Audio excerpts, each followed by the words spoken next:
If you're a Java Spring Boot developer, you want to learn Docker, just give me 2 hours. I'll teach you Docker. But first of all, why do we want to learn Docker? Watch the next 20 minutes. You will not only understand why you need Docker, you won't stop yourself to learn Docker further. Let's get started.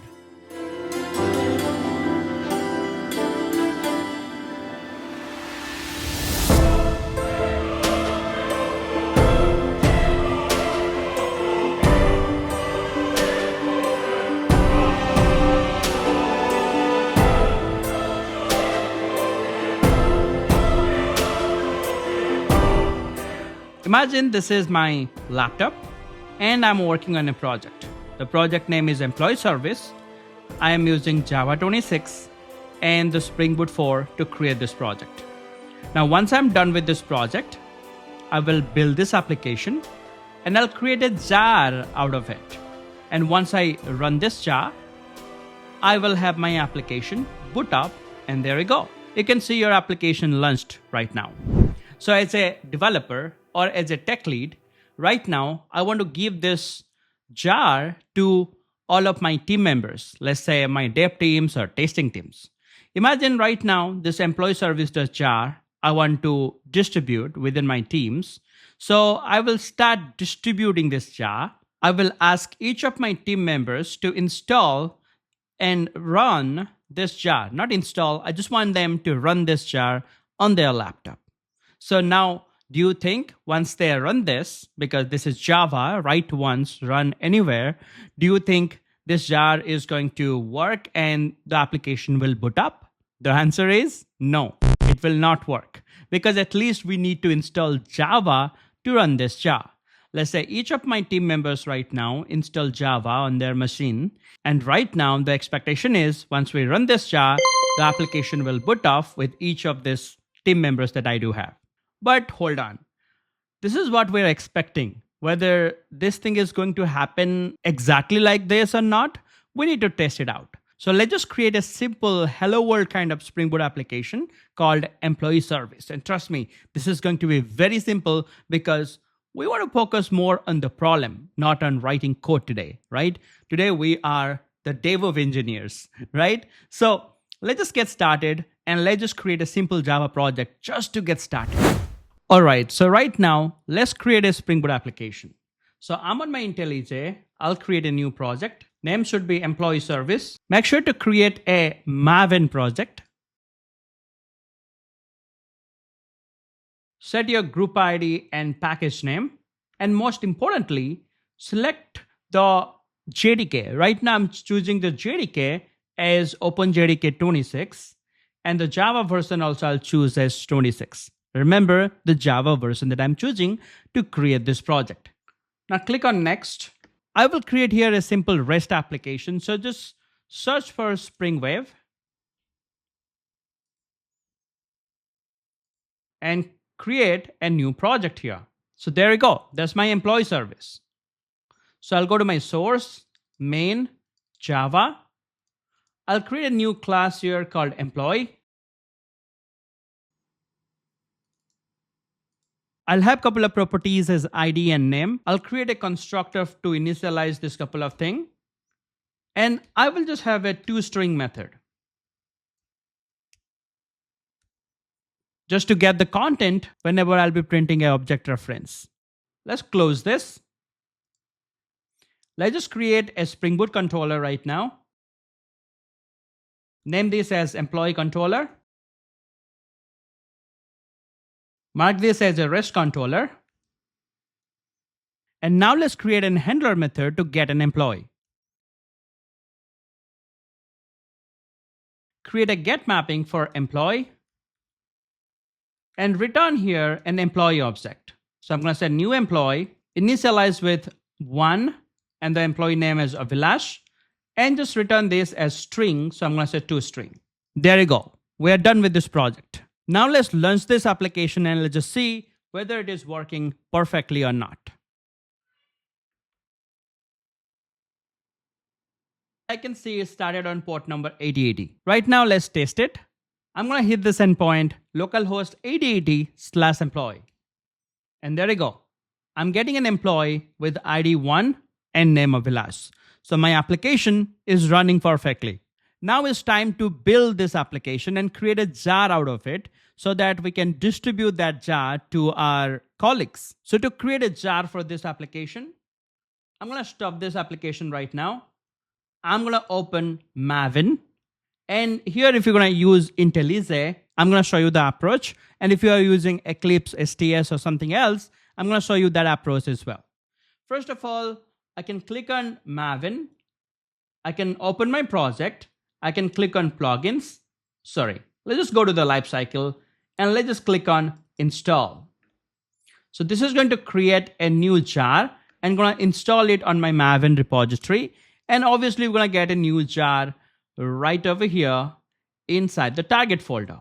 Now in the target folder, I can see a new jar, employee service 0.0.1-snapshot jar has been created by my build tool, which is Maven. I can see the build is success.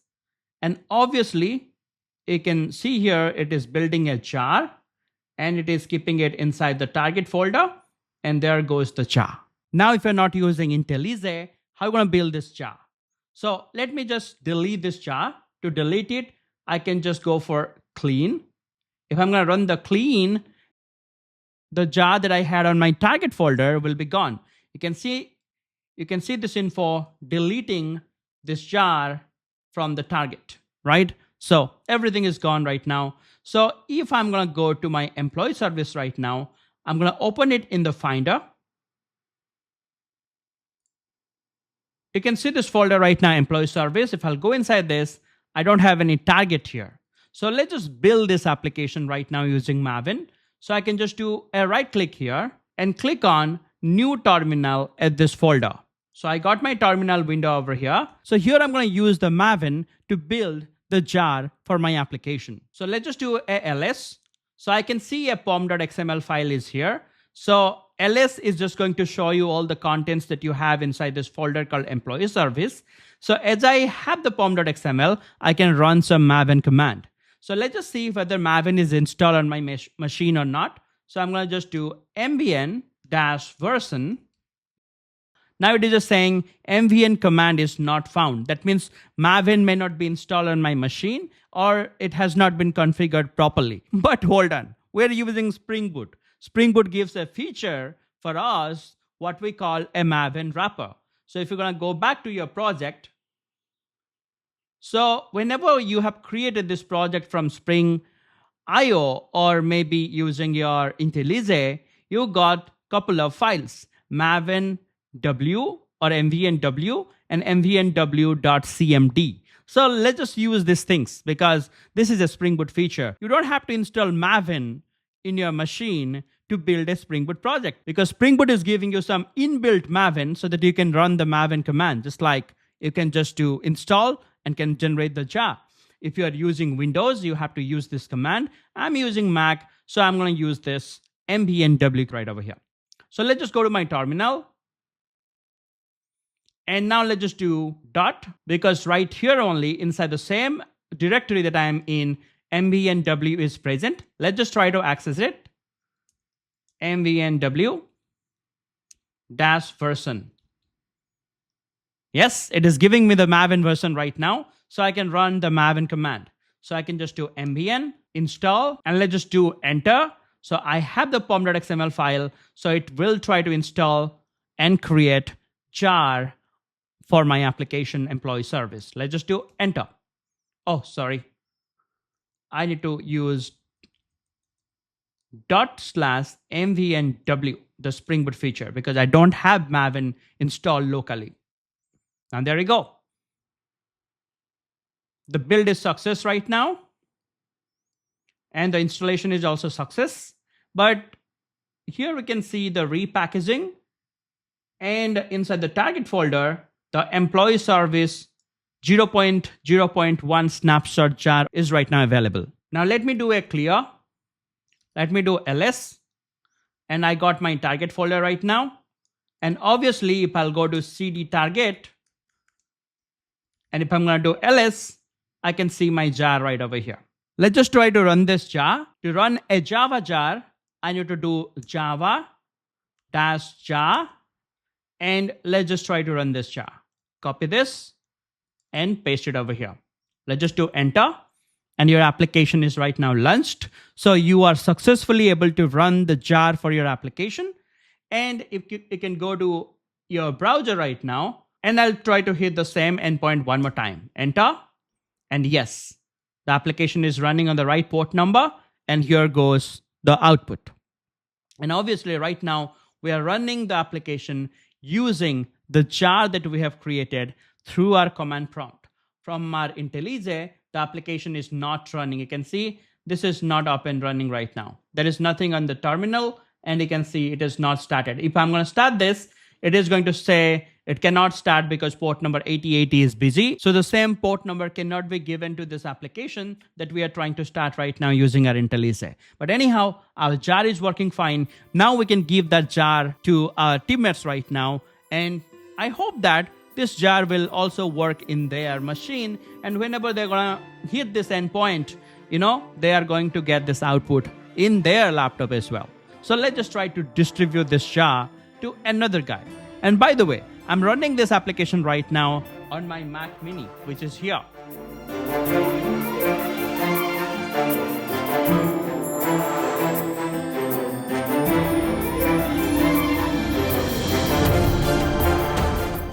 Now I'm going to take the application from this machine and I'm going to give to this guy right over here. And I'll try to run that particular jar right over here in this machine. And let's just see whether it is going to work or not. So I'll go to this machine and I'll go inside the folder and I'll go inside the target folder. I'm going to copy this jar and I will come back to this machine and I'm going to do Control V. Okay, I'm copying the jar from my Mac Mini to my MacBook Pro right over here. Okay, so this is a different laptop, by the way. And the other one that I was coding, that was different. I have used a Apple feature just to copy from a different machine directly to this machine. Now, this is a new machine. Forget about the other one right now. So here I have this folder called employee app by the lead, and my lead has given me this jar. So me as a team member, let's just try to run this jar, whether it is going to work or not. So I'll go back once. I'm going to click on this folder, do a right click, hit option, and click on services. Click on new terminal at this folder. Now I have opened the terminal on my folder, employee app given by the lead. And now let's just do a ls. I have my jar over here. Let's just try to run this jar on this laptop. So I'm going to do java -jar, and I'm going to paste my jar name right over here, do enter, and boom. Actually, it didn't work. What it is saying that I do have Java. Do I have Java? Can I just do Java -version? Yes, I have Java 25 installed here. But remember, the application that I have developed in the other machine, their Java 26 was there. If you want to test it, let's just go to the terminal. Let's just stop this application. Let's just do clear. And let's just do Java -version. Look, this is Java 26. And here I have Java 25. And this is exactly what it is saying whenever I'm trying to run this jar using the Java jar command. And what it is saying that this is an unsupported class version error. This employee service application has been compiled by a more recent version of a Java runtime, and the version is 70, which means the Java 26. And this version of the Java runtime, whatever that I have on the machine, recognize the class file version only up to Java 69.0, which is Java 25. So I have a version mismatch, and that's why I'm not able to start that jar given by my lead in this particular machine. And that's a problem. They have given me the application. Imagine I'm a new person on the team. I went to my office. I'm trying to start my office application. They have given me the jar file. I'm trying to start my application. They asked me to install Java. I have installed Java, but Now the application is not running because to run this application, a specific version of Java need to be installed and I need to hour of that thing, right? The application that my lead has created using a different Java environment. And here on my machine, on my environment, the Java that I have installed is different. That's why whenever I'm trying to launch this jar, it's not working. It's not starting at all. That's the issue. That's the issue of the environment. This is not the issue of the application. The application was working fine on my lead's laptop, but it's not working fine on my laptop because his laptop environment was different and my laptop environment is different. So it works on his laptop, but not in my laptop. Now I remember this famous meme. Who are we? Software engineers. Where does our software work? On our laptop. Where should it work? On production. Does it work there? No. Because production is a different machine. When you give your code to the production machine, if it doesn't work there, then what is the point you are writing your software? So now you understand, right? This is not an application issue. This is the environment issue. And before you think about, oh, I need to find a solution for this. So should I open my own startup for this solution? Don't worry. We have something called Docker, right? But how Docker actually solves this? Now, that's coming up next.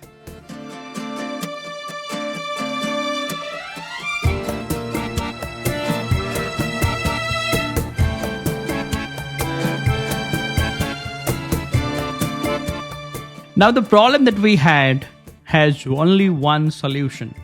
Imagine this is your laptop and this is another laptop, maybe your teammate's laptop. So if you're developing this software called employee service.jar, and if you had Java 26 installed to write this application, this guy also need to install Java 26 only. And if you're thinking what's wrong, I will tell everyone to install Java 26, whoever wants to use this application, then hold on. What about to write this application, you have used other things as well. For an example, MySQL 8 for database, Kafka 4 for messaging, MongoDB 8 for NoSQL. Then you also need to make sure all these things need to be installed on your teammate's laptop. His environment need to be exactly same to run this particular jar.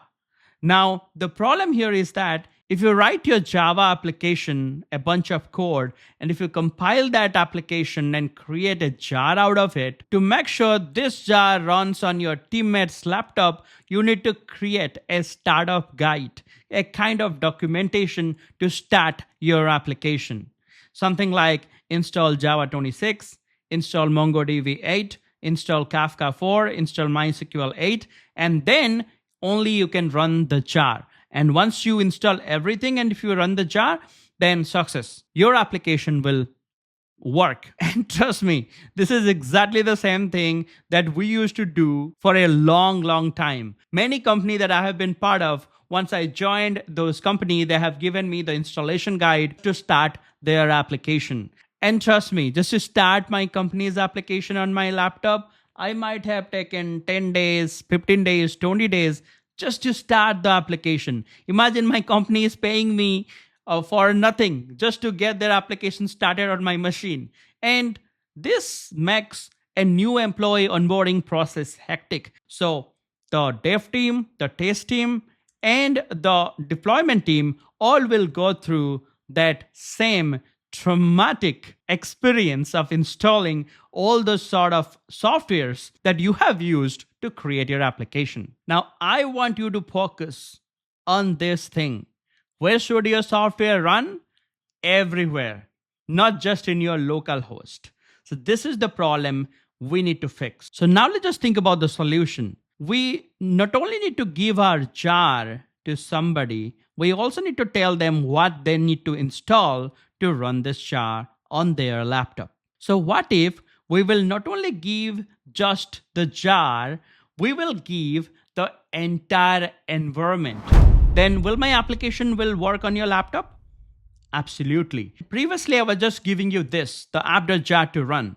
But right now, I'll give you app.jar, the Java 26, the MySQL 8, and whatever other stuff that I have used to create this application. I'll be package them and I'll zip them. I'll give the zip file to your laptop and I'll tell to run that zip file.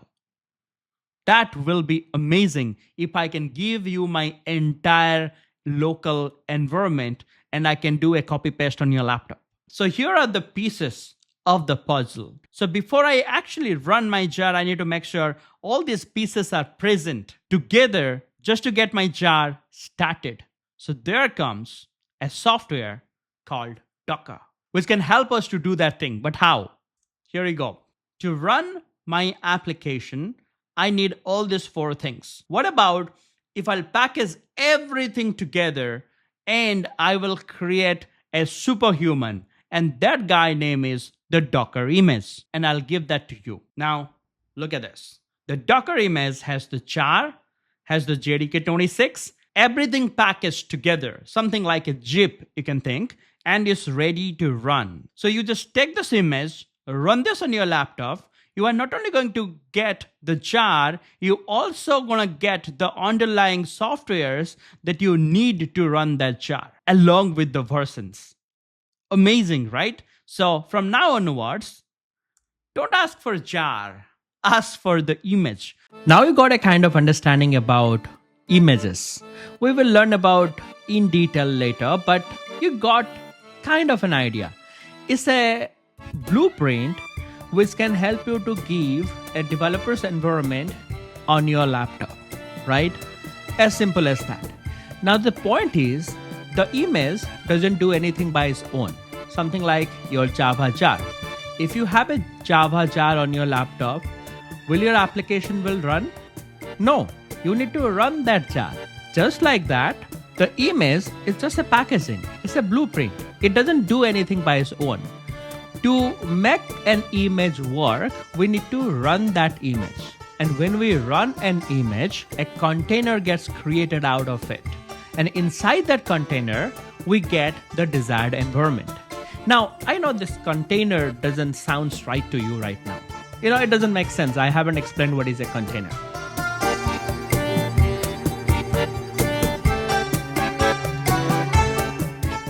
So now let's understand container. And to make you understand why do we need a container, let me give you an example. So imagine you joined a company and you found out that that company is dealing with 4 or 5 different applications which are developed on different tech stacks. Then you have to run all those 4 or 5 applications on your machine. So you ask the Java team, hey, give me your image. Now imagine the Java team has given their image that if you want to run this jar, you need Java 26. So you don't have to worry. Just run this Docker image. Your application will boot up. So once you run this image, imagine Java 26 will be installed on your machine. This jar will be extracted to your machine, and also Docker will start this jar.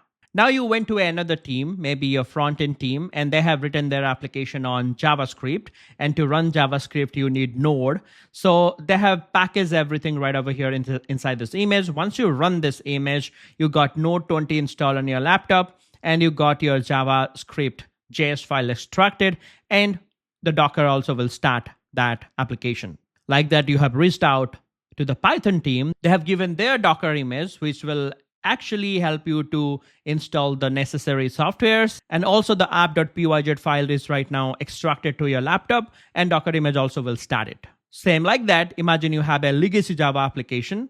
Once you run this Docker image, everything is installed on this machine and your Java application got started.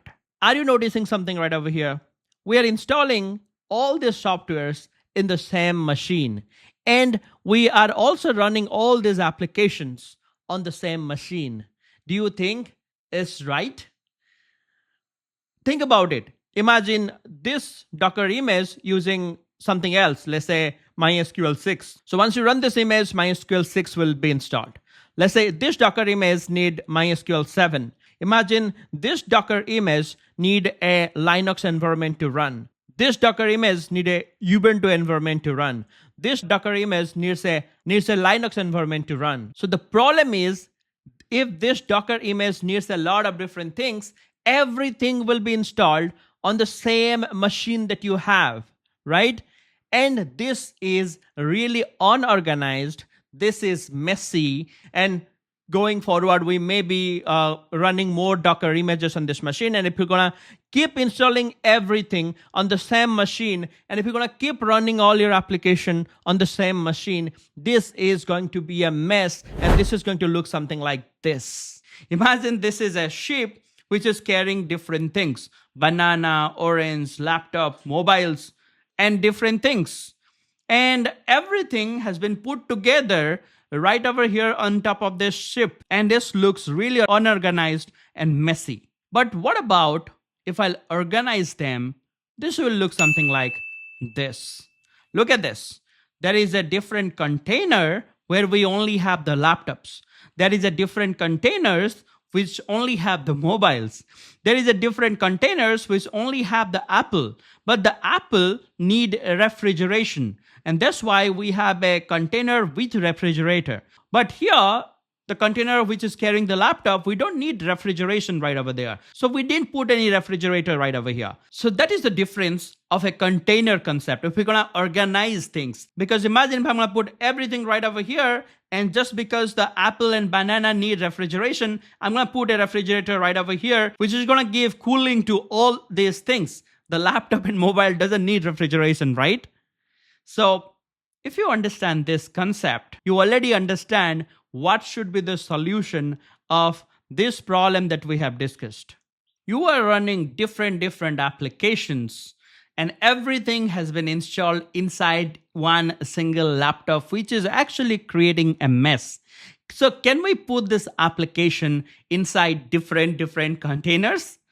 And absolutely, if you can see the Docker logo itself, you can understand, yes, the Docker logo is actually explaining the solution. The Docker logo is actually giving you the idea what's need to be done. You have seen this, right? Now look at this. You can see these boxes. This box is what we call the containers. Each containers is a specific environment. And inside each specific environment, we will install the software which actually needed that environment, right? Just like this.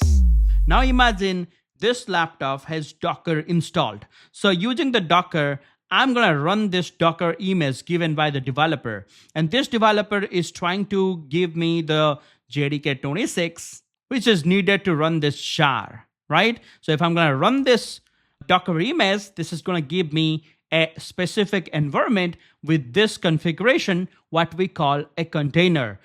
So if I'm going to run this, you're going to get this, a container out of that image. So this is one machine where my app is up and running. But now let's say in the same machine, I also need to create another environment. So when I run this Docker image, it's going to create a container, and look at this. This is a different environment, let's say Linux Alpine environment, where I have installed the JDK 1.8 on top of what I'm running my app.jar. Just like that, if I'm going to run this Docker image, this is going to create an environment, something like this. So you can think all these containers as one computer. All these computers are inside in your laptop only. So just like that, this is a node application, app.js file. If I want to start this application, if I'm going to run this image, it's going to create this container, and this is going to look like this. So your JavaScript application, your Python application, your Java application, all are running right now inside your same laptop, but in a very organized way using the containerization concept. The Docker will help you to create an isolated environment. Isolated environment means the environments which are isolated. So this container can see anything what is happening inside this container, and this container cannot see what is happening inside this container. They have two different environments.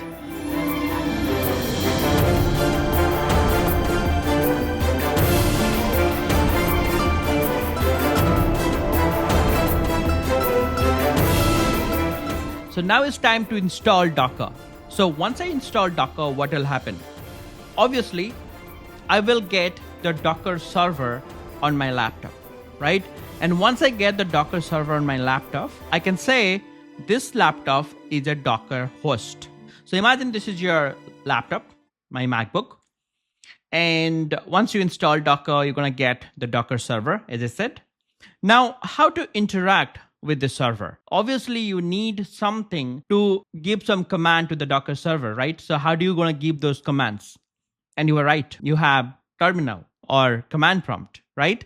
So we say this Docker CLI. So once you install Docker, you're going to get the Docker CLI along with the Docker server. So you can go to your command prompt or terminal and can write command which is specific to Docker. For example, I want to create a container. So you can write that command to create a container or to run an image here on the CLI, and the container will be created on the server. Okay, so to interact with the server, you have a couple of approaches. The first one is the Docker CLI, and another one is a GUI-based approach, an interface-based approach, which will look something like this. This is a Docker software. This will also come along with your Docker installation. So to interact with the Docker server, we also call it the Docker daemon. We have this couple of approaches using what we can interact with the Docker server. Okay, so now let's just get these three things together. So you can go to a web browser, Docker for desktop, search for this and do enter. Docker for desktop. Yeah, so I want to download the Docker desktop, and I'm using this Mac, which has a Apple Silicon chip. So if you have M1, M2, M3, M4, now we have M5, just install the same Apple Silicon version. If you have Windows, just go for Windows or the Linux. Okay, I'm gonna go with this Apple Silicon, and I'm gonna save this as Docker, and I'm gonna download this. So I'm downloading the Docker for desktop. Click on this Docker DMG. I can see this Docker logo right now. So let me go to the terminal and let me type Docker -version. Oh, it is just saying command not found Docker. So let me go back and let me just start the Docker right now. And there you go.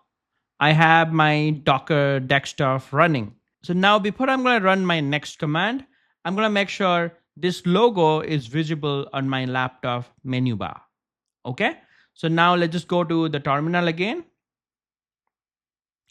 And let's just run the same command again, Docker version. I need to write maybe dash version. And there you go. The Docker version is this. So now the Docker is successfully installed on my machine. So I can see it's just giving me the client information. This is the client that we need to interact with the server that is installed. And also here, the Docker server is up and running. And there you go with the version and everything. Let's just do a clear. And let's create our first Docker container. But to create a Docker container, we need an image. First, I need to create the image for my application so that I can create a container out of it. But so far, I don't know how to create the image. But don't worry, there are so many different companies publishing their images. For example, Java has an image to install Java on your machine. Node has an image to install Node on your machine. Availash has an image to install Availash software on your machine. Just like that, there is a simple image is also present just to test whether Docker is perfectly installed on your machine or not, right? And that image name is Hello World. So there are some developers who have created an image named Hello World.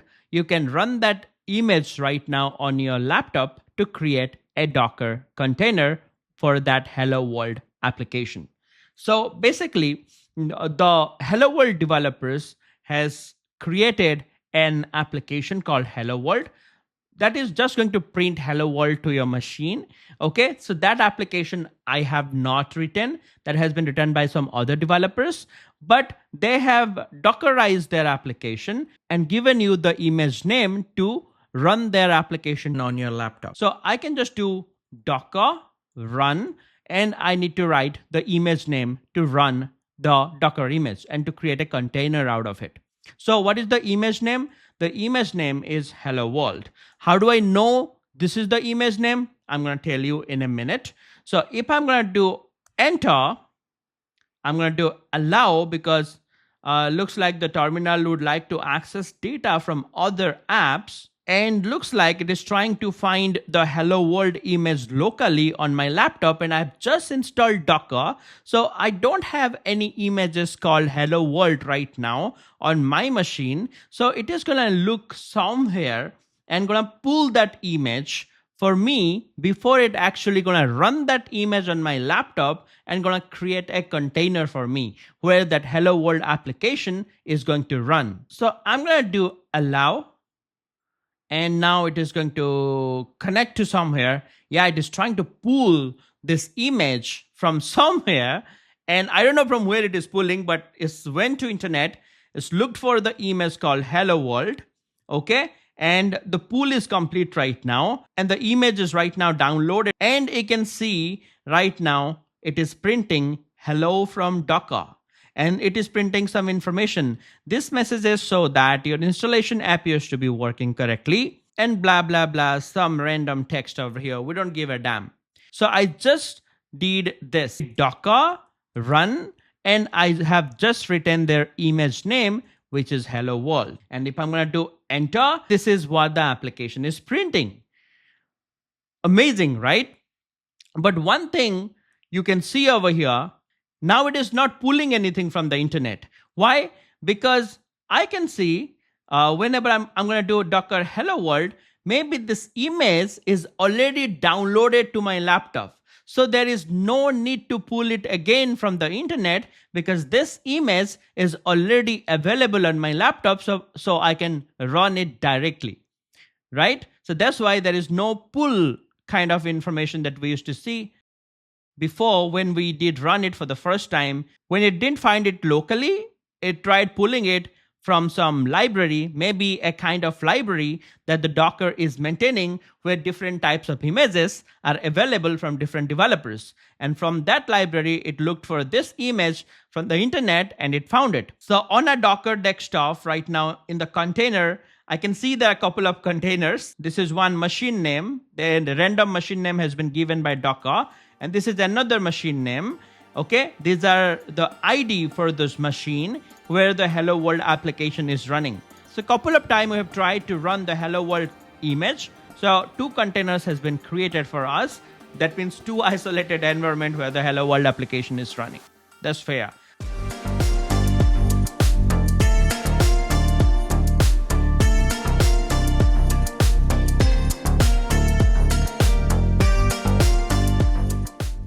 We are the Java developers. So what if I'm going to do Docker run Java? If I'm going to do enter, let's just see what is going to happen. So what I'm expecting, there will be a container which will be created for me. And there on that container, the Java will be installed. So let's just do enter.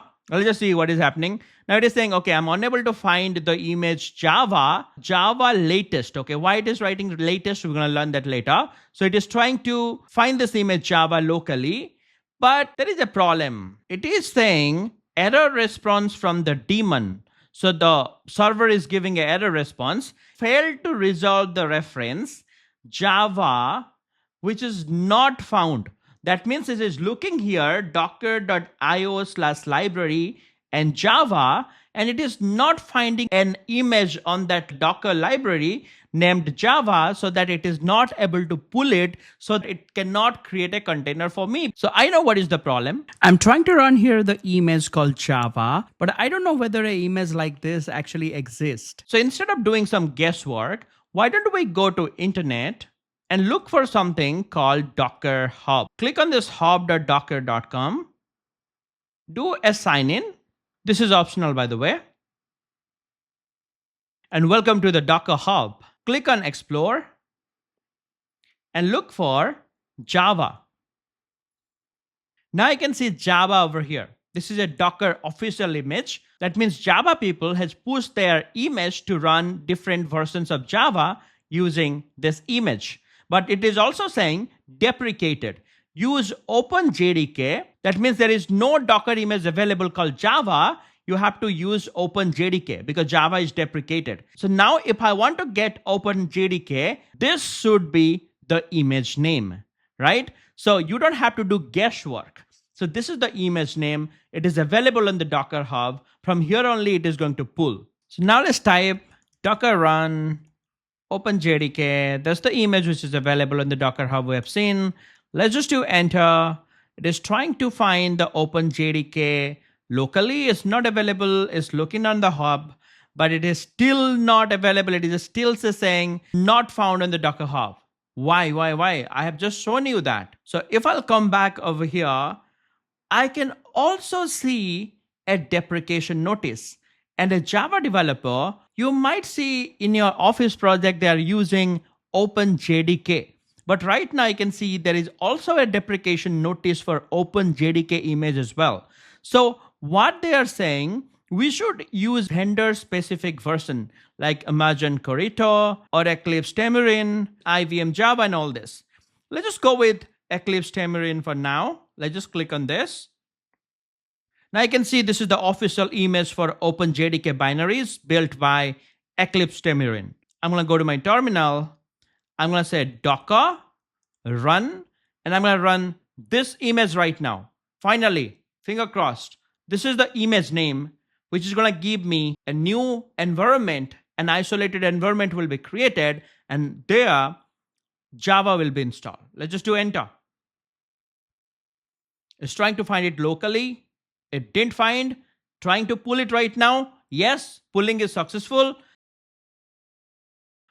So this image is not actually available on my laptop right now. So it is getting from the Docker Hub. Once that image is downloaded, we are running it. And these informations are related to the container, right? So the container is getting created and there the Java is getting installed and there is a fresh container available with Java installed right now. Just like that, on the Docker Hub, if you want to click on Explore, we can find there are so many images published by different people, let's say Nginx, BGBox, Alpine, Postgres, MySQL, Neo4j, Mongo, right? All these people have their image published to the Docker Hub. So we can search for the image that we're interested with and we can get it installed inside a container and we can create a fresh environment on top of what we can run our desired software.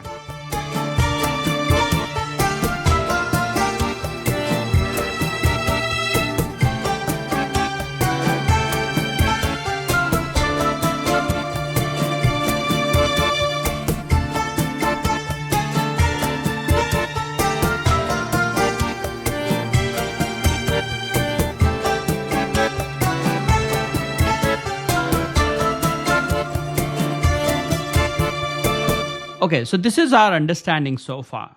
We have our Docker host, which is our MacBook where the Docker is installed. This is your Docker daemon or server. This is your Docker CLI. Whenever you run an image, okay, so I'm writing Docker run Java here for simplicity, but you can understand Docker run Eclipse Tamarin or Imagine Corito. But let's just say when I run this command, what exactly happened behind the scene.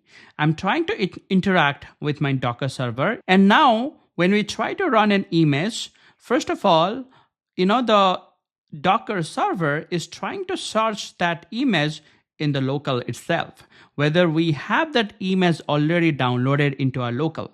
So now you can see the Java is not right over here. We have MySQL. Imagine this is an image that I have pulled already. And also I have pulled Hello World image already. So on my local, Java image is not available. So in that case, it is going and looking into the Docker repository or registry or the Docker Hub, where different types of images from different companies are present, like Java, Node, MySQL, Kafka, Python. Now I'm interested to pull in the Java image, this one. So the Java will be pulled to my local right now, and then this command will be executed. And then there will be a container which will be created on the Docker server where I can interact with the Java. So Docker will make sure there will be a container which will be ready where the Java is running. So I, as an user right now, can play with Java on that particular machine. Okay, so you understand that. So I also want to show you this thing. Imagine I'm trying to run this command, docker run Java 21 or Eclipse Tamarind 21, for an example. That means I'm trying to get a specific version of Java. As I said, whenever you do colon and write something like 21, that means this is a tag or the version that you are specifying with your image name. What is your image name? Java. What is the tag name? 21. Okay, here 21 means the version. So now there will be a docker command will be fired to the Docker server. Do we have Java 21 image available on our local? Right now we don't have any. So now the Docker server need to look into the server where different version of the image are present. Now the one that I'm interested for is Java 21. I can get this image to my local and then I can run this image. So there will be a container will be created when I run that image where Java 21 will be up and running. I hope you understand the tag concept. So after colon, whatever available is what we call a tag. So now look at this, image name that I've created. This is a imaginary image name that I have created. As I said, there is nothing available called JDK26. But right over here, what is the image name? Is JDK. What is the tag name? Is 26, right? So I want to get the JDK 26 version. So how you're imagining right now? Imagine this is your image, which has JDK 26. And to run JDK 26, we might need an OS, let's say Ubuntu or Linux operating system. And when we run this image using the docker run command, this is what is getting created. This is a container. You can see we got the Linux Alpine environment on top of what the Java 26 is running. So this is how you need to imagine. Now, when you don't define the tag name whenever you are running an image, what exactly the Docker server does is by default will add a tag called latest, right? So what we exactly mean this latest? So let's say if I'm doing Java latest, will I get the latest version of Java? Let's say the latest version of Java at this moment is Java 27. Will we get Java 27? No, that is not guaranteed. What we mean by the latest is actually depends on the developer of that particular image who is actually maintaining that image or who has actually created that image. For an example, if I'm just writing docker run Java, that means the Docker is trying to pull in the image which is available with Java latest. Let's say right now Java latest is set to Java 25. So I will get a container with Java 25 right now. But let's say after 6 months, I'll run the same command, docker run Java. Maybe the developer who is managing this Docker latest image right now, he might have changed this Java version to Java 27. So if I'm going to run the same command, maybe after 6 months, I'm going to get the Java 27, which is installed on a container. So the latest is basically depends like when you are pulling it and what type of configuration the developer does have at that specific moment. So it is very important to specify a version whenever you are trying to pull in an image. Let's say if you're trying to pull in the Java 8 right now, it is always going to give you the Java 8 environment on a container. If you run it right now, or after 2 months, or after 10 months, or after 20 months, you're always going to get exactly a container like this whenever you run that image. For an example, you can understand like you want to deploy your Spring Boot application, which is a legacy application developed with Spring Boot 1.x. Let's say to run your Spring Boot app, you need Java 1.8. So out of all these, which image you're going to be pulling in? Obviously, you're going to pull in the Java 8 image and going to create a container out of it so that you can deploy your Spring Boot app on top of it, which can run perfectly. But instead of that, if you're going to pull in Java latest, you may going to get a Java 25 version or a 27 version based on the Docker image developer configuration, which may not be suitable to run your application. So always be very specific about the tags that you're going to be using. Now let's just see those tags in real time. So I'm on my Docker Hub right now. I'll search for Java.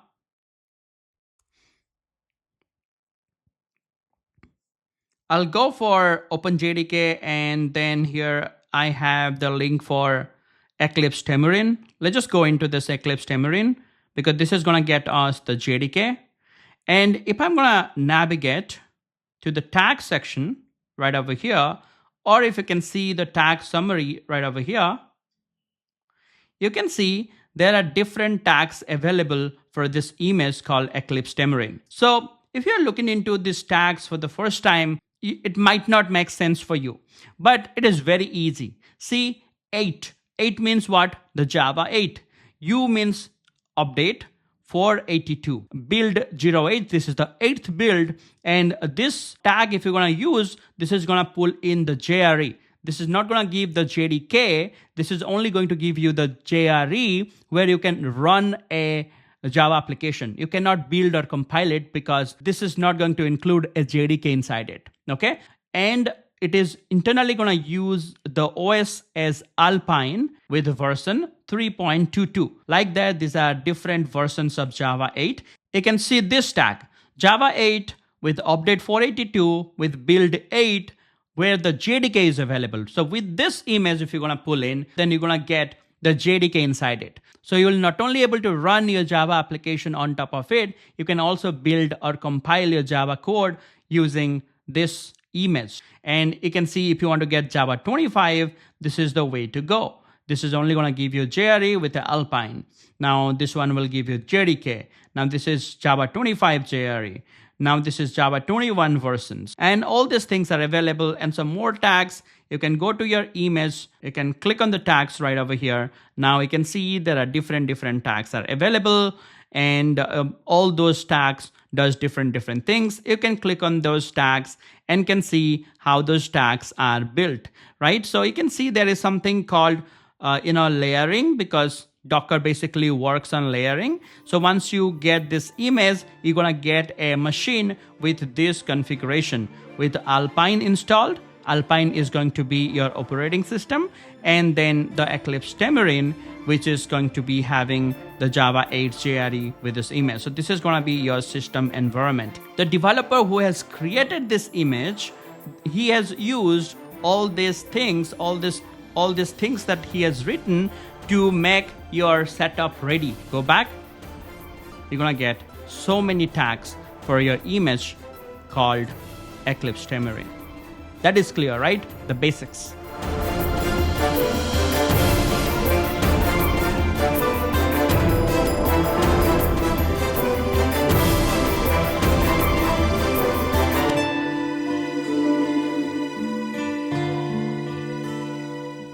So now let's just try to do some experiment, and this is going to make your foundation more stronger, right?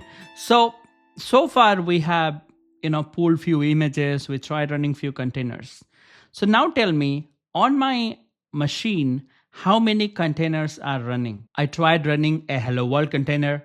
I tried running a Java container. So do you think those containers are up and running on my Docker host right now? So how to see all the running containers on Docker?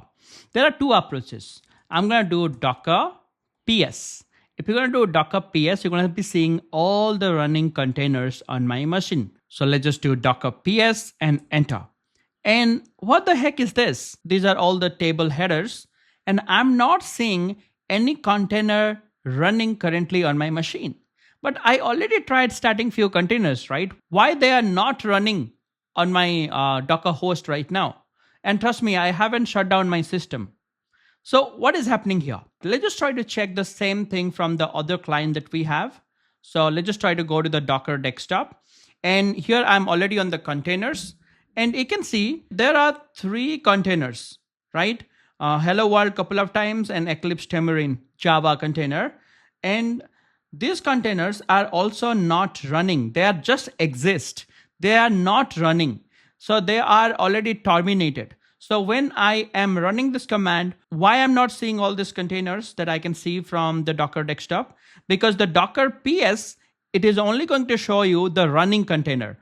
We don't have anything running right now. Let's just see all the exited container that I've started before.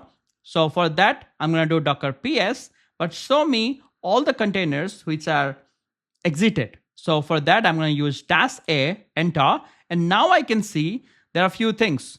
The container ID, the image name is Eclipse Tamarind and created 37 hours ago and exited 2 hours ago. Like that, I have created another container from the hello world image, and it's also exited 37 hours ago because I have recorded those sessions yesterday. So these are the containers which was running previously, but right now exited. So now let's just try to dig into this Docker container and images. First of all, let me click on this images on the Docker desktop. These are the images that I have tried downloading yesterday. So let's just go to my terminal.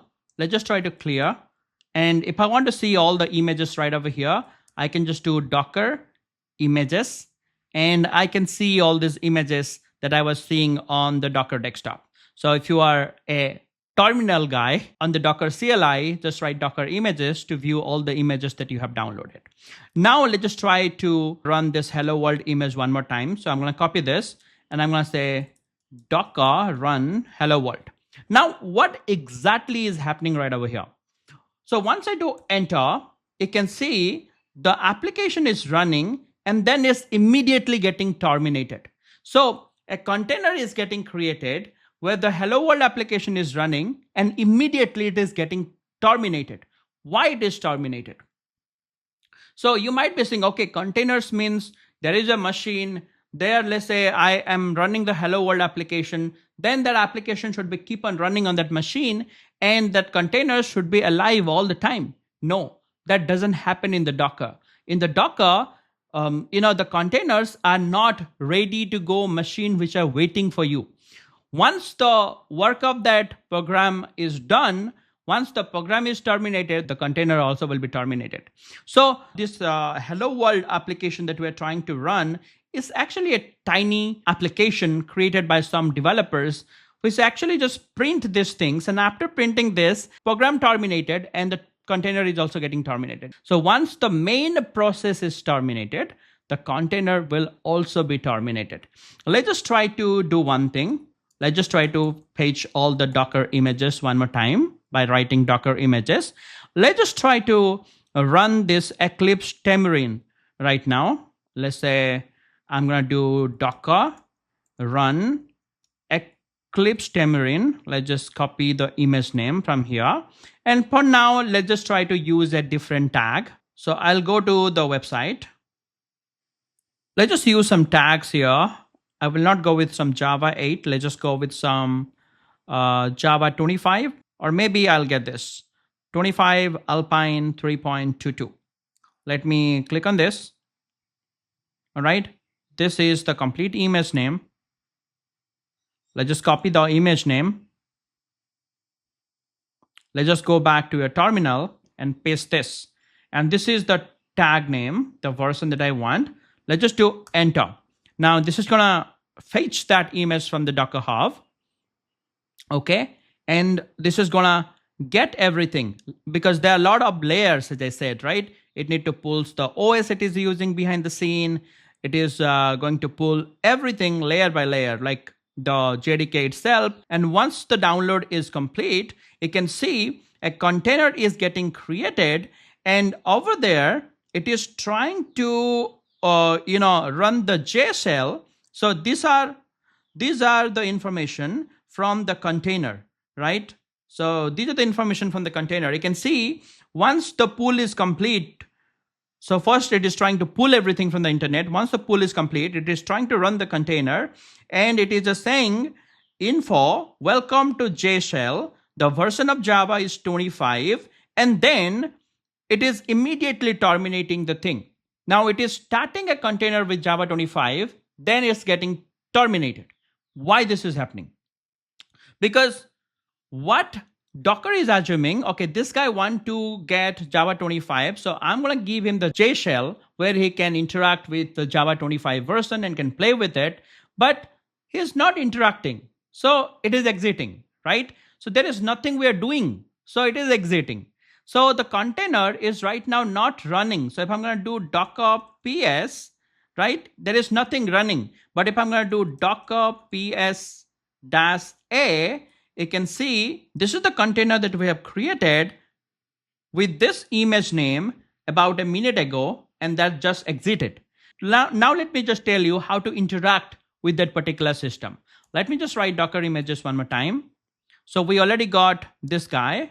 Let me copy this image and let me do docker run, and this I want to run, but I want to run it in interactive mode. So for that, I'm going to give this command -it for interactive. Okay, I want to run this command, but I want to stay with that machine. Okay, I want to play with that machine. Let's just run this. Now see, now the program is not terminated, and where I am right now, I'm inside that machine, and I have access to the J shell, which is given by the Java 25, which is running inside that container, and I have access to the J shell right now, so I can do anything right over here. Let's say I can define a variable int a equal to 10. Now my variable is declared, so I can just do a into 10. So a value is 10. If I'm going to do a into 10, then it is going to be 100. 10 into 10 equal to 100, right? So the JSL access I have, I can play with that particular Java 25, which has been installed on that machine, and I have access to that particular container. And I can do anything in the JSL, right? For example, I can define a method public int add, and I can define few variables, int a, int b, enter. I can open this up and I can say return a plus b, and I'm going to close this, and there you go. I have created a method called add. Let's just try to use add. Let's just pass in a couple of things, 1 and 3. So what will be the result? The result will be 4. And what this $4, this is some kind of temporary variable which is holding this result 4. So JSL is a pretty nice tool to experiment with Java, and the container has opened the JSL to me. Good, right? Now let's just go back to the Docker desktop. So let's just go to the containers, and yeah, you can see right now there is a container we have created, Eclipse Tamarind, and this is up and running. This is asking me to stop. All the other containers that we have created, they have exited. But this one is right now running because we have started the container right over here in interactive mode. And I'm still inside the J shell, right? So if you want to click on this container right over here, okay, these are the logs, okay, created method and all that. So whatever we're doing right over here, those things are there in the logs, right? And there is something called exec. If I'm going to click on the exec, I can actually go into the shell of that computer, right? Imagine there is a container where the Java is installed, right? So now if I want, I can go inside the terminal and I can write anything, right? So I can write like Java -version. Which version is installed here? Java 25. So this is the container, and I'm interacting with that container. If I'm going to do Java C, now there are a bunch of commands it is printing. If I'm going to do Java P, there are a bunch of commands it is printing, right? I'm interacting with that container right now using this exec mode, right? And if you're going to click on the files, this is where you can see the containers does have all these folders and structures, right? So how we're getting all these folders and structure? So once you install Java on your machine, if you're using a Windows or a Mac laptop, you have a file system, right, where Java is actually installed. Right now, also this container does have a file system. And Java is installed right over here. If I can open the folder, I can go inside that. I can see my Java is installed right over there as well. So on a system, generally, who gives you this kind of a file system? The operating system, right? So if there is a container, this is the name of the container, which is up and running right now, and I can access all these Java related things right over here inside this machine. There is a file structure like this is available. That means Java not only installed inside this machine does have some kind of OS, which is also installed right over here. So to confirm that, I will go to let's just go back. Okay, I'm going to click on this image that we have downloaded, and from this image only we have created this container, right? Whatever this is, some random name. So let's just go back. Sorry, I'm going to click on this image, and you can see there are some layers. As I said, whoever written this image, they have written all these things, right? Maybe they're trying to get the operating system, they're running some command, they are setting the Java environment variable, and a lot of things they're doing right over here. And at last, they are opening the JSL. So whenever we're running this image, at last the JSL is getting open for us because this is the instruction the developer of this image has written. So let's just try to click on this start analysis. It is going to do some analysis and maybe I can see everything visually and clearly right over here. So let's not understand about this layers concept a lot. This might be confusing in this moment, but what I'm trying to show you over here, you can see right over here, there are a couple of things. The Alpine, okay? Whenever you're trying to get the Java image, you might get Alpine, you might get Ubuntu, you might get different things. And this is actually your Java JDK, right? Or your Java is actually right over here. The operating system itself, and then the Java itself right over here. And that's why whenever you are going to your containers, and whenever you are checking your containers file structure, you have some kind of folders right over here, which is giving you a feeling like you have a OS installed right over here. So whatever container you're going to run, right? So I think you're going to get a OS right over there. So let's just go to the containers. So we are running this Tamarind 25 Alpine. We also got the latest one, right? While I was practicing, yeah, Eclipse Tamarind. Right now, let's just go to this, image, and let's just do start analysis. Okay, see the latest Eclipse Tamarind using which operating system right over here? Ubuntu. What I mean to say, whatever image you are running right now, behind the hood, you will also get an operating system like Ubuntu or Linux Alpine or something. But here is the catch. Here is the thing you got to understand, and it's very, very important, guys. It's very, very important. Does Docker has a full-fledged operating system like Ubuntu or Linux that you have seen right now? And the answer for that, what you are seeing right over here, whenever you are starting a container, let's say I'm going to do clear, and I'm going to run the container one more time, 25 Alpine in interactive mode. Okay, now the container is running. Let's just click on the containers, and this is running. If I'm going to go into this, if I'm going to click on files, whatever the operating system that you are seeing right over here, this is not actually a full-fledged operating system like Ubuntu or Linux. What this is, you got to understand that. And to understand that, you need to watch the next 5 or 10 minutes where I'm running some slides. So you're going to actually understand this is not actually a full-fledged operating system. This is a user land or a user space or a part of the operating system, not the full operating system. So when somebody say Docker has an operating system, the Docker containers has some operating system, that statement is wrong. Why? You got to watch the next 15 minutes of the slide. And let me just stop this and let me just tell you one thing. If you are in the J shell right now, you can write code like this that I have shown you previously. But if you want to come out of the J shell, you just write exit, I feel. Sorry, /exit. Yeah, goodbye.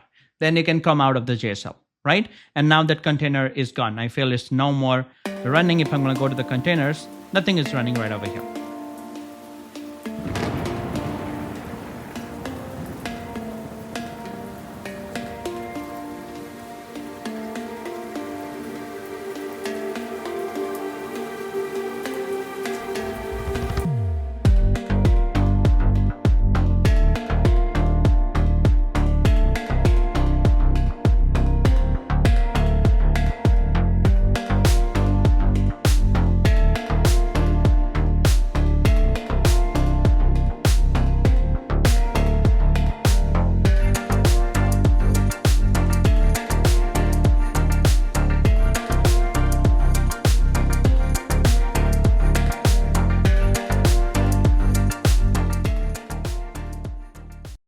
Now, before we move forward, we need to understand a very important concept of Docker.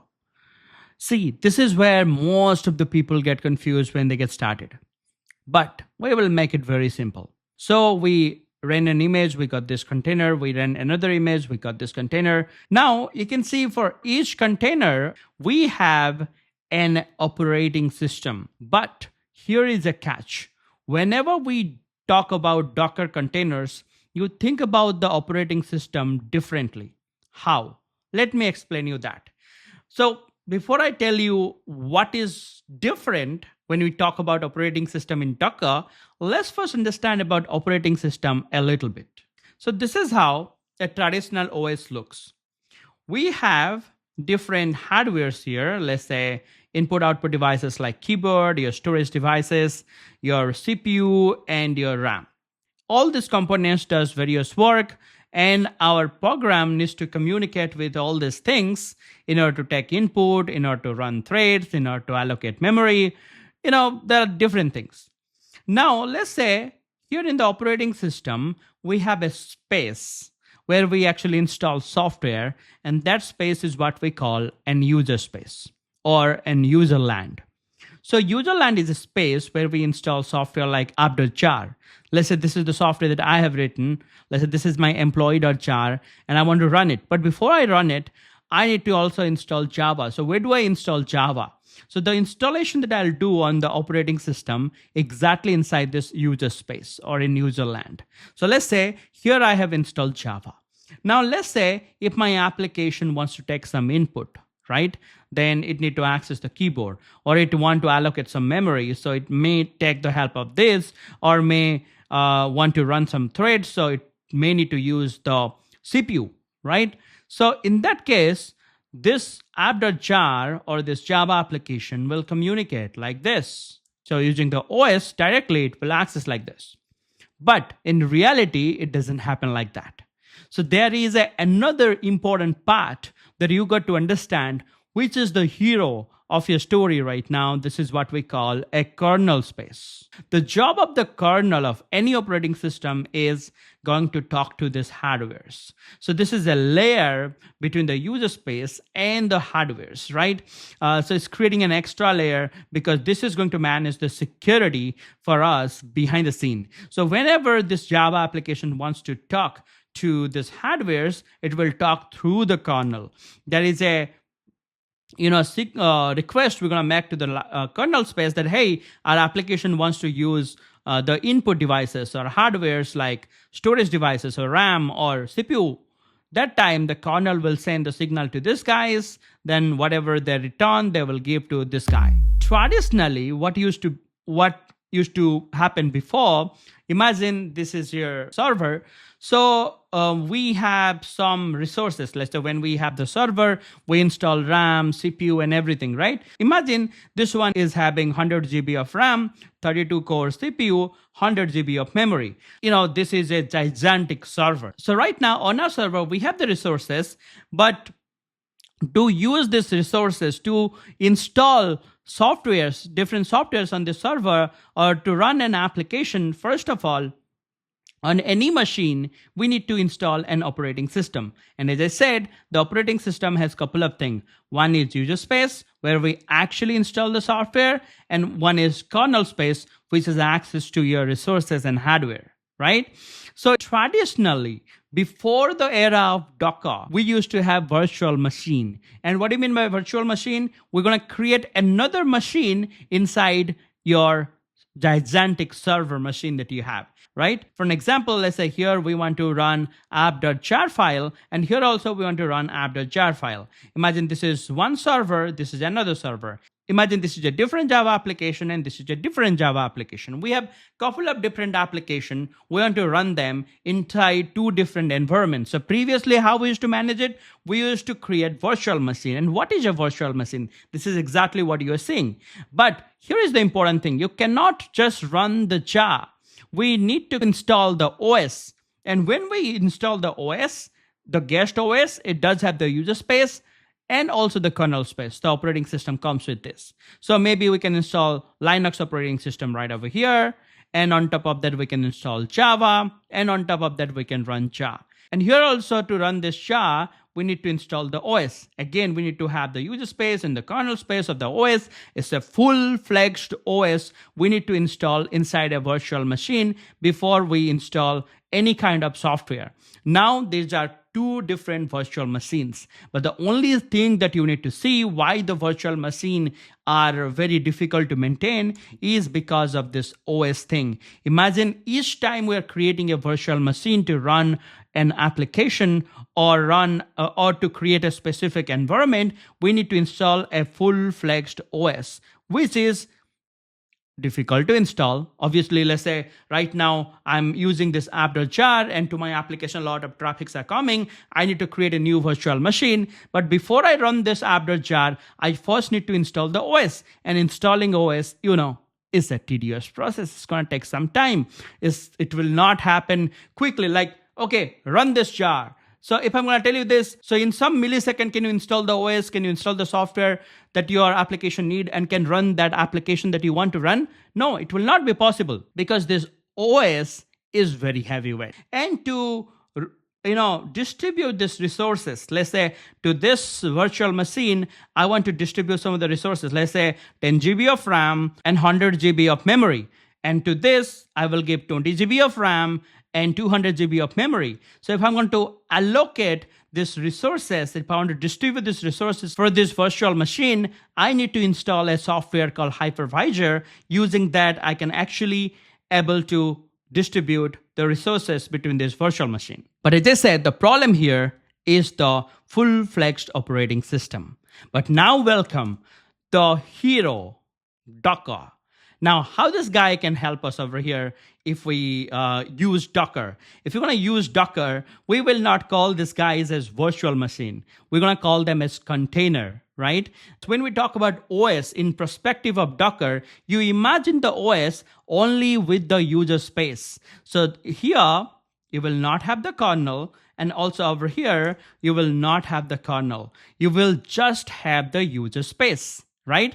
User space, why do we need the user space? User space we need to install software. Let's say to install the Java, I need an operating system. Let's say I need a Linux operating system, but I don't need the full-fledged Linux operating system. I just need the user space. But the Docker, using the Docker, you don't need the kernel in every container that you are creating because the kernel is actually going to be shared by all this machine. That's why if you want to create a container using Docker, it's going to be pretty fast. So it is very quick to create a container. If I'm going to say, okay, I'm getting so much traffic to my application, just create a container, run this application. Can you do it in 1 second? Can you do it in 2 seconds, 3 seconds? Possible. But with real virtual machine where you need to install a full-fledged OS, this is not going to be possible over there. You cannot create an environment as quickly you can create an environment using Docker.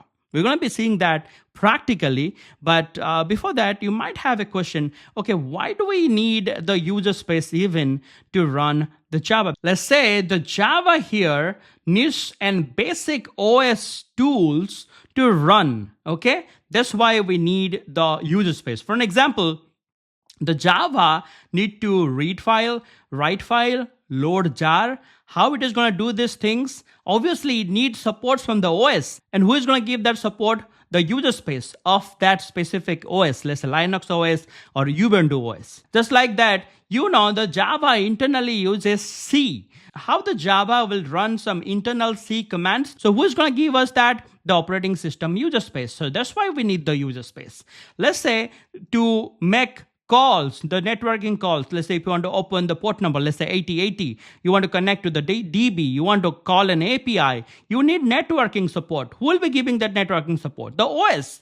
And which part of the OS? The kernel space or the user space? The user space. The user space is some kind of generic name I'm using, but the user space can be of a Linux operating system, can be of a Ubuntu operating system, whatever operating system you're going to be using that will have an user space. This user space can be a Linux user space called Debian. Like that, you can have Linux Alpine, right? This is a kind of version of Linux. So when we talk about the Docker, you can see this is the Docker host. Imagine this is the machine where the Docker is installed. Imagine this is my MacBook.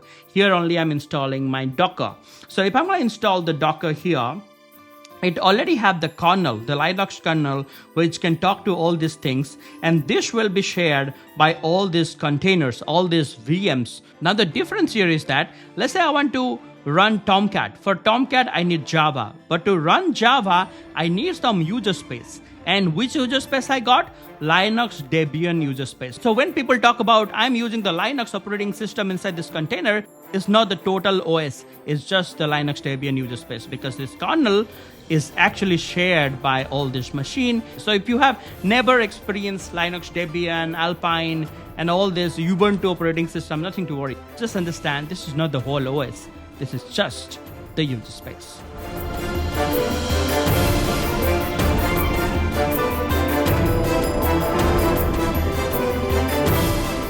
Now here is a question for you. If I'm going to do docker run Ubuntu, and if I'm going to do enter, is it going to bring in the entire Ubuntu operating system or just the user space? Write your answer in the comment section.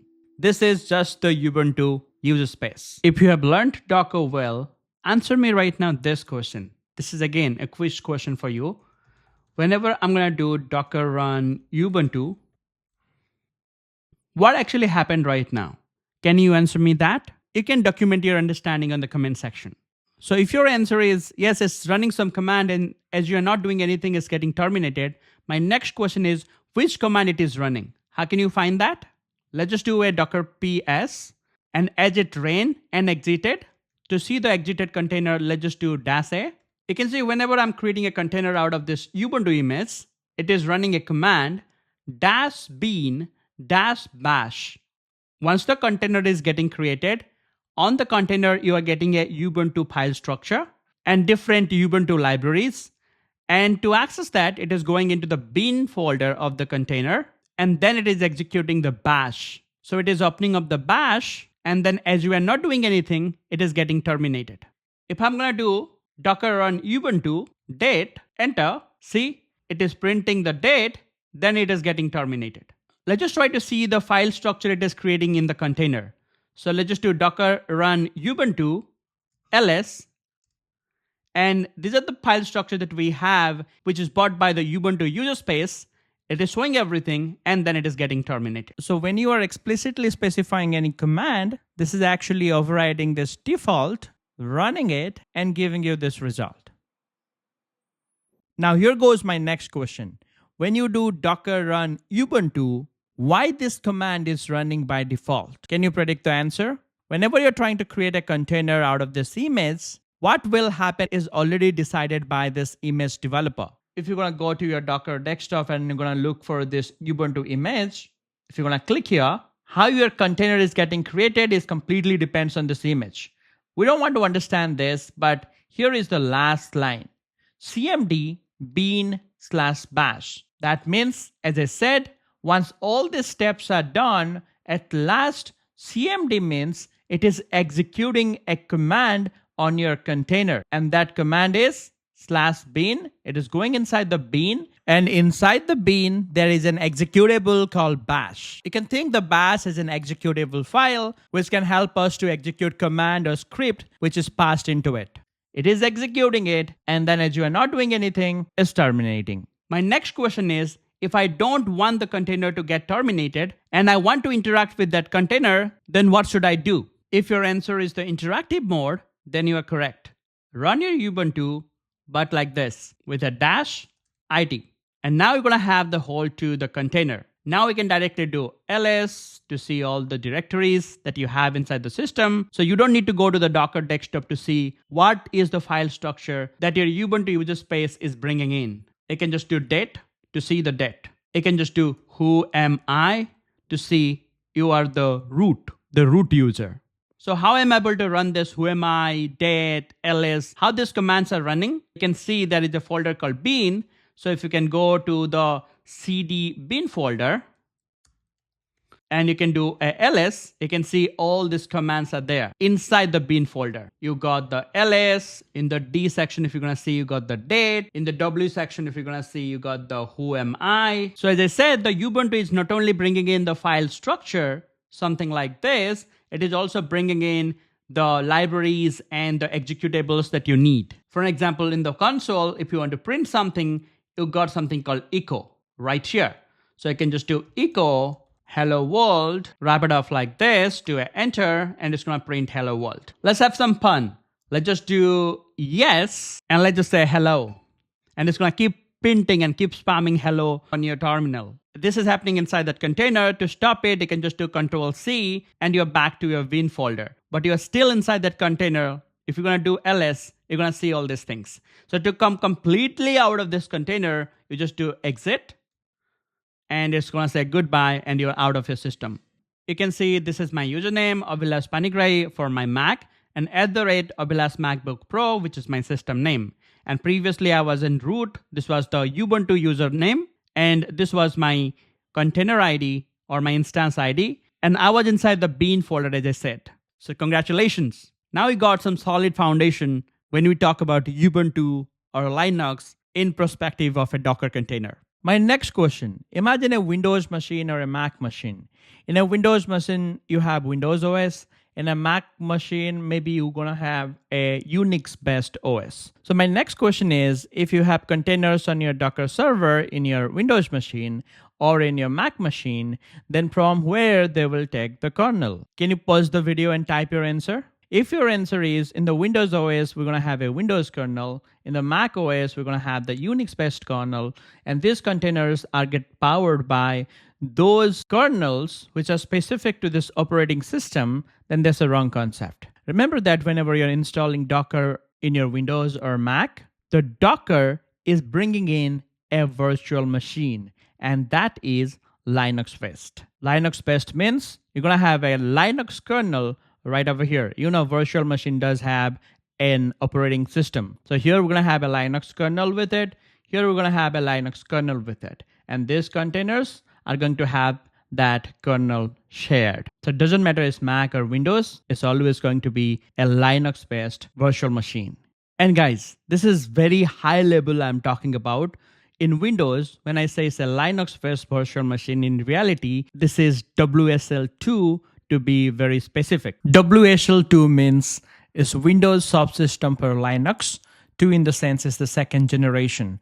It's an efficient and a faster way to run Linux kernel inside a virtual machine. And that virtual machine we can run on Windows operating system. You can think like whenever we are installing Docker, is bringing in a Linux-based virtual machine, which is running on your host machine. So it is just bringing in a Linux kernel with it. And that kernel will be shared by all of your Docker containers, whether it is Windows machine or Linux machine, period.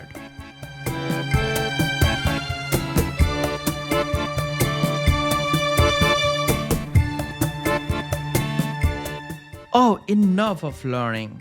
Now let's relax because I'm going to tell you a story. And why don't we go to a coffee shop? Maybe this one?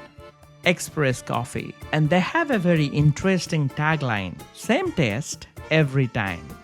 But how do they give the same taste? Now, here is their recipe.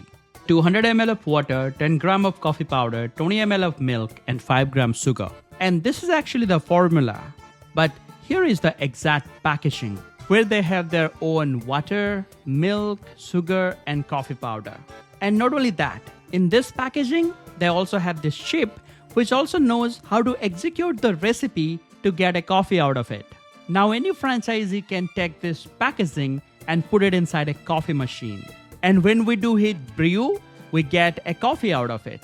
And again, we want same test again and again. We can keep hitting brew and coffee, and we can keep getting more cups of coffee exactly with the same taste. So you want the same coffee? Just ask for this packaging and just brew it in your home. Now, welcome to a new store called Docker. In the Docker, we also have this Dockerfile where we mention the recipe of our application. The recipe of how this Java application will be deployed into any machine in the world. First, you install Java, copy this jar, then run this jar by using this command. And then comes the actual packaging, where everything is present in real. For example, our app.jar, the Java runtime JDK, and also the steps that we need to execute the jar. Now this packaging is our image. Now we can give this image to anyone who wants to run this application. Now we take this image and put it inside the Dockerizing. And when we hit run, we get a container back. Again, we need more containers, just click and run. And we're gonna keep on getting more and more containers exactly with the same environment. Now you have a look for the Docker and coffee analogy side by side.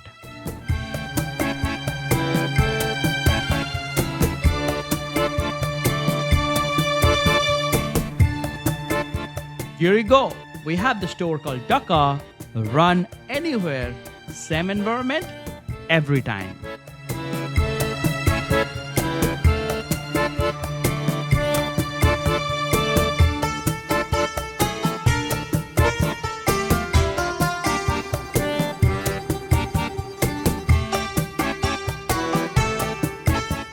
All right, so now we are in the climax of our movie. Right now, we have to go to the first scene, that the problem that we have created with a Spring Boot application.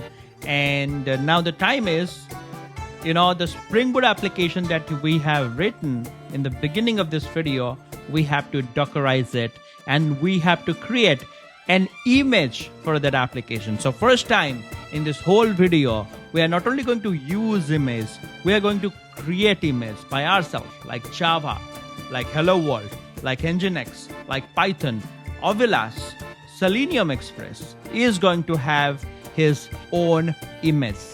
Let's get started and let's just go to my Mac Mini where I have coded my Spring Boot application.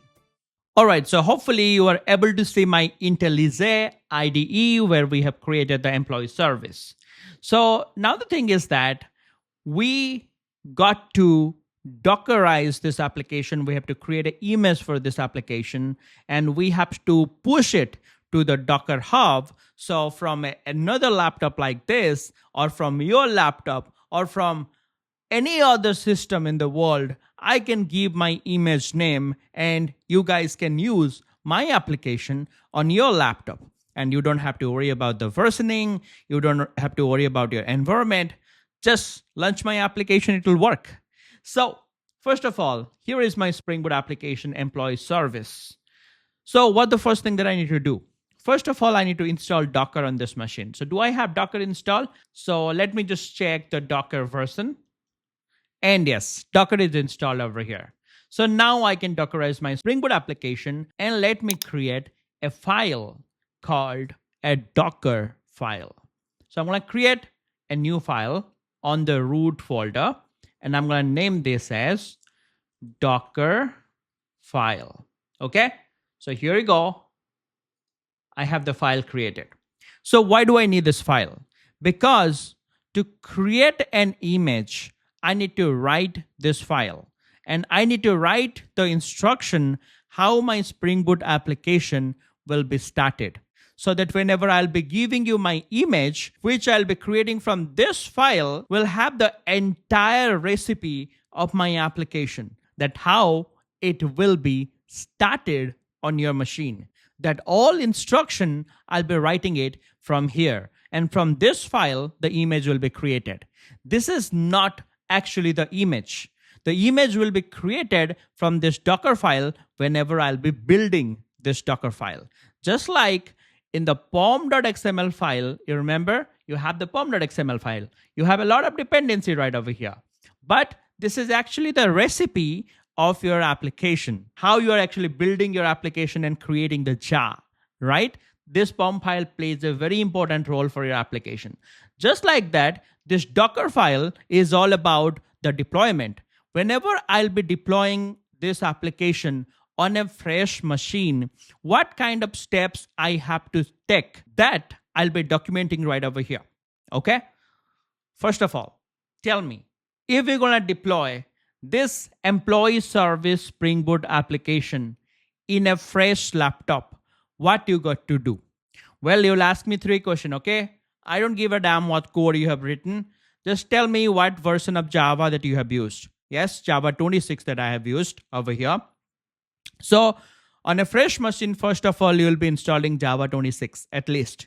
Second thing, you're going to be asking me, where is your jar? You have already built this application and created the jar? I will say, yes, this is my jar. So you will say, okay, give me that jar. Then you're going to be going to that machine wherever you will be deploying this application, and you'll be copying this jar on that machine. And the final question, how do I run this jar? I will tell run this jar by writing the Java command java jar and my jar name, and my application will boot up on your machine. So that's the recipe of my application if you want to deploy this, right? So those things only I'll be documenting right over here in the Dockerfile. So the first thing is I will be needing Java right over here whenever I'll be deploying this employee service on your machine. So I need to get the Java image. So to get the Java image, I'll be writing from, and how do I get the Java image right now? From the Docker Hub, you have to look for Eclipse Temurin. I have to click on tags, and at least I have to find an image of Java 26. And I'll go for an image which says Java 26 JDK. This looks fine to me. I'll copy this image name. I'll go to my Dockerfile, and I'm going to write this. So what I mean by this, from this Dockerfile, I'll be creating an image, and that image I'll be giving to you. Whenever you're going to run that image on your machine, whenever you'll be creating a container out of that image, on that container, install Java 26 first. The next thing, I need to copy my employee service jar on your container so that you can run it and can launch the application. So I'm going to give this jar to you. But to copy this jar on your machine, I have to write copy. And I'm going to do a right click on this jar, do a right click, copy path reference. And I'm going to do path from the content root. And I'm going to do this. Okay. Copy the jar from my target folder right now and place this jar on your machine. So whenever you're going to run a container, your container will have a file structure, right? I have shown you, you will have kind of a, user space. So there you'll have a file structure. On that file structure, inside your container, you will find a file like employee service 001 snapshot.jar. Or I can just copy that as app.jar. You can give any name to this. Now, this jar will be copied on your container as app.jar. As simple as that. And once the jar is present, I have to run that jar. And it's very easy to run Java jar command, right? So I'm going to define an entry point right over here. So whenever you're going to be starting the image and creating a container out of this image that I'll be creating from this Docker file, execute this command, whatever is written inside the entry point. That's the entry point to my application. And I have to define my command right over here, Java jar and the jar name. So the jar name, which will be available in your container, is going to be app.jar. So I'm just writing app.jar right over here. And you are done. I think you're pretty much done. If I've written everything correctly, then I should be able to create an image out of this recipe, which is a Dockerfile. So you can see here, I have a couple of things. I have instruction and argument, instruction and argument, instruction and argument. There we go. So the Dockerfile is ready. This is the recipe. So let's just try to build an image from this Dockerfile right now. I'm going to go to this employee service, do a right click, open this in Finder. So right on this employee service, do a right click and create a terminal at this folder. You can see I'm on my employee service folder. Let's do a ls. Yes, I can see my project files over here like pom.xml, src. I can also see the Docker file. This is very important because I need to build this Docker file to create an image. So let's create an image. So to create an image, I need to write docker build, okay? And I need to build this Docker file, right? Which is present where? This is present on the current directory. I'm inside the employee service and the Docker file is present just right over here. So I'm going to write dot. If this file is not present here, then I have to give the path, the entire path where the Docker file is present. Now, when I build this Docker file, an image will be created. What I will give the name for that image. So I'm going to say employee service. This is going to be the image name. But I also told you whenever you're creating an image, it's very important to give a version because I'm taking a snapshot of my application right now. And I'm creating an image for the build, for the jar that I have created. For that jar that I have created, for that only I'm creating this image, right? So I may be writing more and more code on my application later, right? So whenever I'll be writing many more endpoints in future, for an example, right now, I have very less code in this application, right? So employee controller, I have only one endpoint. Let's say I'll have 10 endpoint, 20 endpoints. After that, I'll create a new jar. So whenever I'll be creating a new jar, I may be creating a new image at that time. And that will be my version 2. But for now, right, for whatever code that I have created a build out of it. This is this jar. And right now I have written a Docker file where I'm trying to package this jar inside an image. And that's why I'm trying to do that by creating an image out of this file. So let's just go over here. And this is the version 1. And this is the tag that I want to give. This is the V1, right? Let's just do enter. It is just saying, oh, it needs to have one argument. So let's just do a clear. So I just missed this. So here, this is the name of my image. So I'm going to give -t, which means the tag, right? Let's just do enter right now. And yes, it's creating an image. And the image has been created, which looks good. Now let's just do Docker images. Well, this is a different machine, by the way. And on this machine, there are different images present. But I have created this image just right now, employee service :v1. So before I give this image to you, let's just try to test this image. So I'm going to do this. Docker run, and this is the image name, copy and paste it. Let's just see whether I'm able to create a container out of this image. So if I'm going to do enter, what will happen? My image, the recipe, you remember the recipe, this image I have created from this Docker file. So whatever the steps that I have written, that will be executed and a container will be created. Java will be installed. On that container, this app.jar will be present on the root folder. And then this entry point command, whatever I have written, that will be executed, which will start this jar on that container, and a Spring Boot application will start. Because remember, this is the employees jar, which is a fat jar. Tomcat is embedded. So my Spring Boot application will just launch up. So let's just go over here and let's just do a Docker run employee service v1, enter. Congratulations. Your Spring Boot application has started. You have created a jar for your Spring Boot application. And the whole learning of that 1.5 hour or 1 hour, 45 minutes is right now. You achieved it, man. If you have followed till now and your Spring Boot application is started. Right now, the Spring Boot application is started on port number 8080. So we will be able to access our application on port number 8080, right? So let's just try it. So let's just try to access my endpoint right now. There you go. http://localhost 8080/employee. That's the endpoint that we have created. Finger crossed. Hope it will work. Enter. And no. Oops. It didn't work. But why? Think about it. Right now, I'm hitting this endpoint where? From my Docker host, which is my Docker host, this Mac Mini, right? There I have installed Docker. So on my Mac Mini, I have created a browser and trying to access the endpoint. But is this application is running on my Mac Mini directly? No.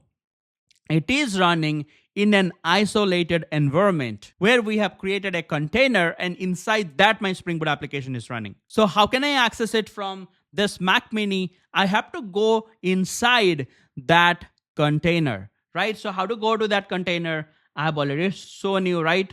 So if I will go back over here, first of all, if I'll come to a new terminal, if I'm going to do a Docker PS, I can see there is a container running, right? So this is the container ID. I have created the container out of this image and blah, blah, blah. The container name is this. So let's just try to see this container on our Docker for desktop.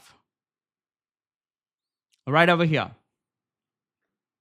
So images, I'm on the images. Let's just go to the containers. And yes, there is a container running right over here. And let's just go into this container. And yes, I can see the log, what I used to see on the terminal. And now let's just go to exec. So right now, I'm inside the terminal of that container where my application is up and running. And let's just try to copy this endpoint. And let's just try to paste it right over here. I'm going to do crawl and paste this endpoint. Let's just do enter. I'm expecting that I will be getting the result right over here because I'm inside the same container and I'm hitting this endpoint, but I am not getting the result. Why? Very straightforward. Just recall your basics.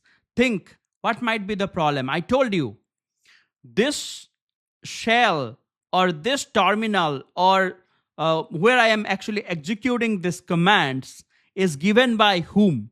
Given by the operating system, right?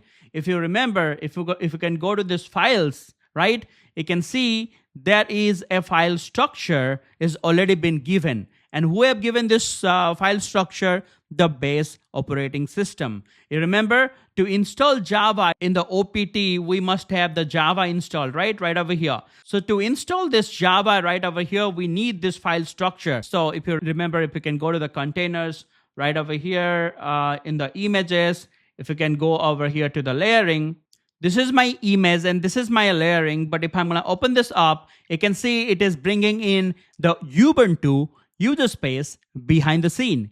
And this is why on the containers, whenever I'm going into this, in the file structure, this has been provided by the Ubuntu user space where I can see all the file structure, libraries, and everything that I need to run Java, okay? And here only you can see your app.jar is present, and we are starting this app.jar using this image instruction that I have shown you, entry point, Java jar app.jar. That is how inside the container I'm running that Spring Boot application.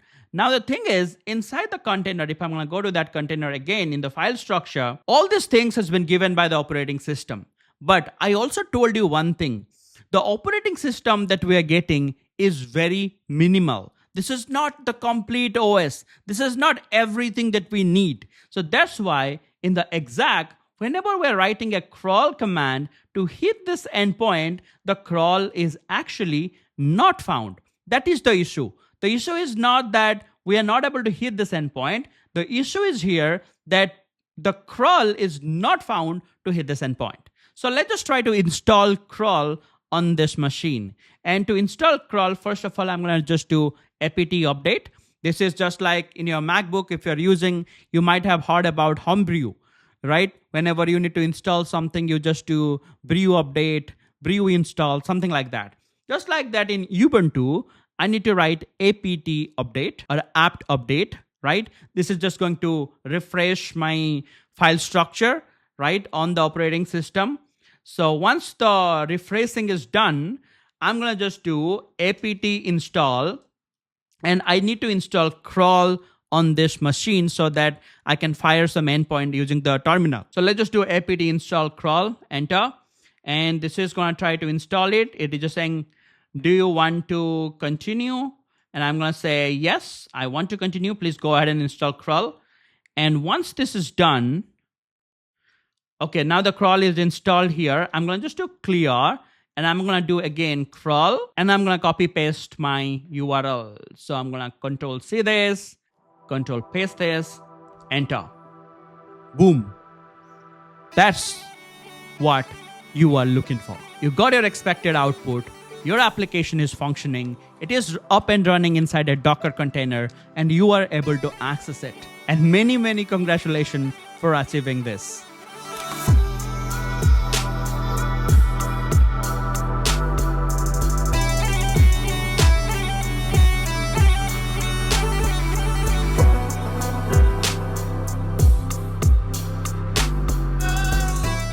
Now the next question, can we actually able to access this endpoint from here, from the Mac Mini? From the Mac Mini, we're creating a browser. From this browser, will you be able to hit the endpoint of localhost 8080?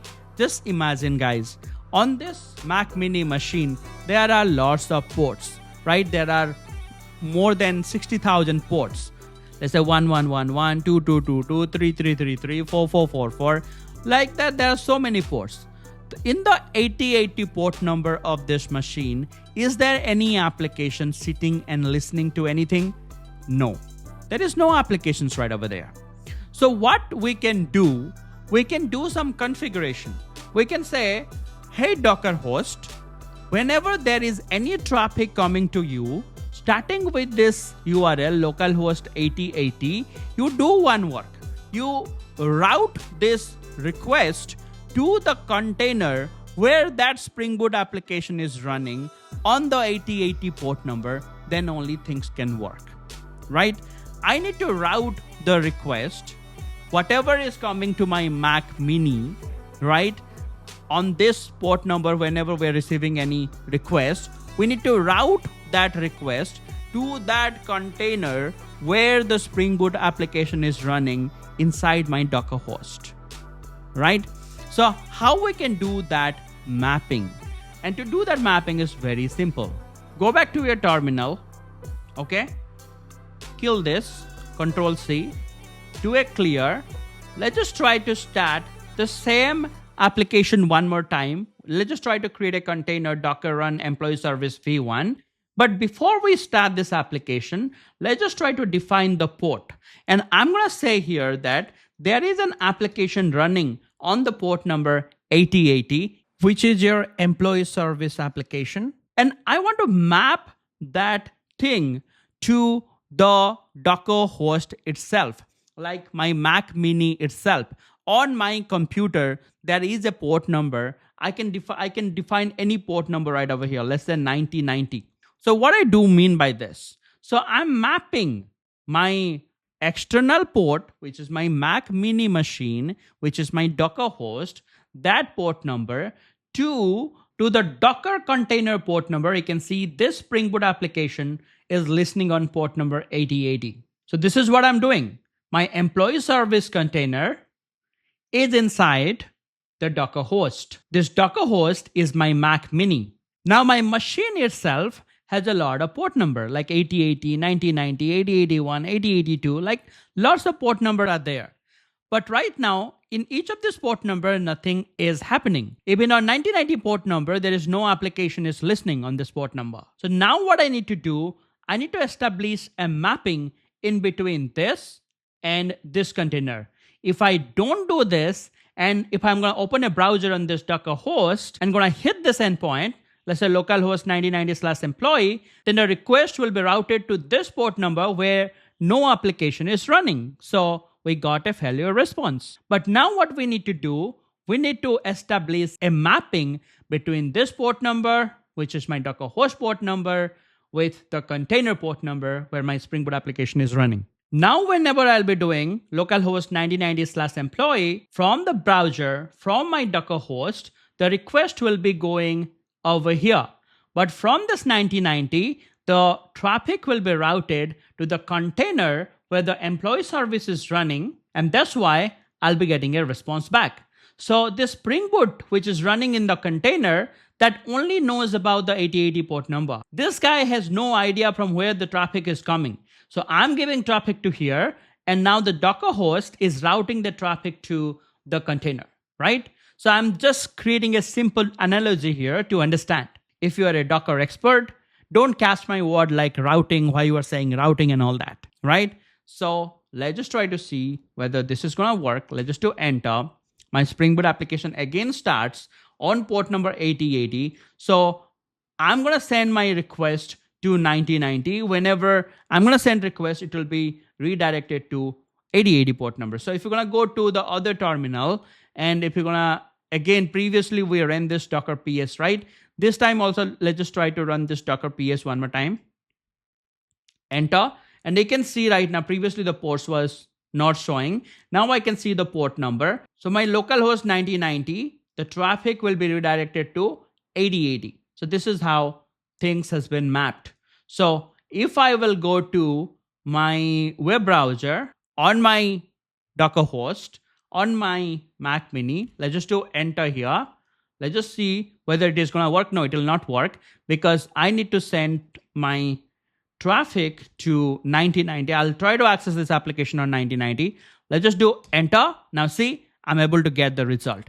Let's just come back to our terminal again. Let's just do Control C. Let's just do a clear. Let's just try to run the same Docker command one more time and create a Spring Boot application on port number 8080. And this time I'll map it to 8080 itself. Let's just try to start this. The Spring Boot application will start. And you can see if I'm going to run the same Docker PS command right now on my local, whenever I'm going to hit this port number, it is going to route that to this on the container, right? So if I'm going to go back to the web browser, and this time if I'm going to try to look for 8080 port number /employee, it is going to route that to the internal container which is running. And you can see right now I'm able to access the data right over here. Employee ID 1, name Abhilash. And there you go.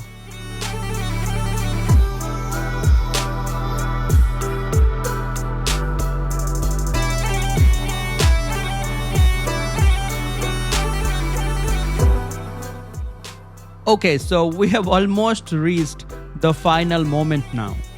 So now we have created the image. Everything is working fine.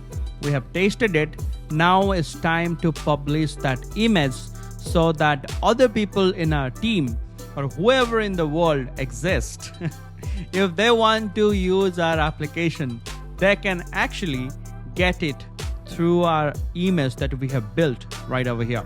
So we have to publish this image on internet so somebody can actually, pull that image and can create a container out of it on their machine.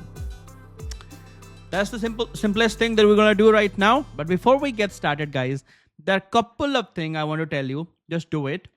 So make sure in your Docker desktop, right? So if you're using Windows or Mac, whatever it is, just go to your system and make sure that you are logged in. And I don't think I have to tell you how to log in, right? Just do a sign up, use your Google account, or just create a new account to register yourself on Docker so that you can get an username like this. My username is Abhilash Selenium Express, and I have already logged in. The next thing, in your console right now, you can just do a Docker login, and you can see Docker will able to authenticate you, and your login will be successful over here as well. Okay, so why I'm telling you to do this, because if you'll go to your Docker Hub right now, you can see there are a couple of things. Explore. If you're going into the Explore, you are able to explore different images which are present. And My Hub. My Hub is the place where I will be publishing my images here on this repository. My repository name is Abhilash Selenium Express, right? So if I'm going to go to my profile, there is nothing present over here, no repository present over here. So I'm going to be pushing my image that I have just created to here, to the repository, so that, I can tell everyone that, okay, this is my image, go ahead and use it. And to do this, go to your terminal, do a Docker images, and you have lots of images, but this is the one that you have created. Now let's just try to push it. So how we can push this image to the Docker Hub?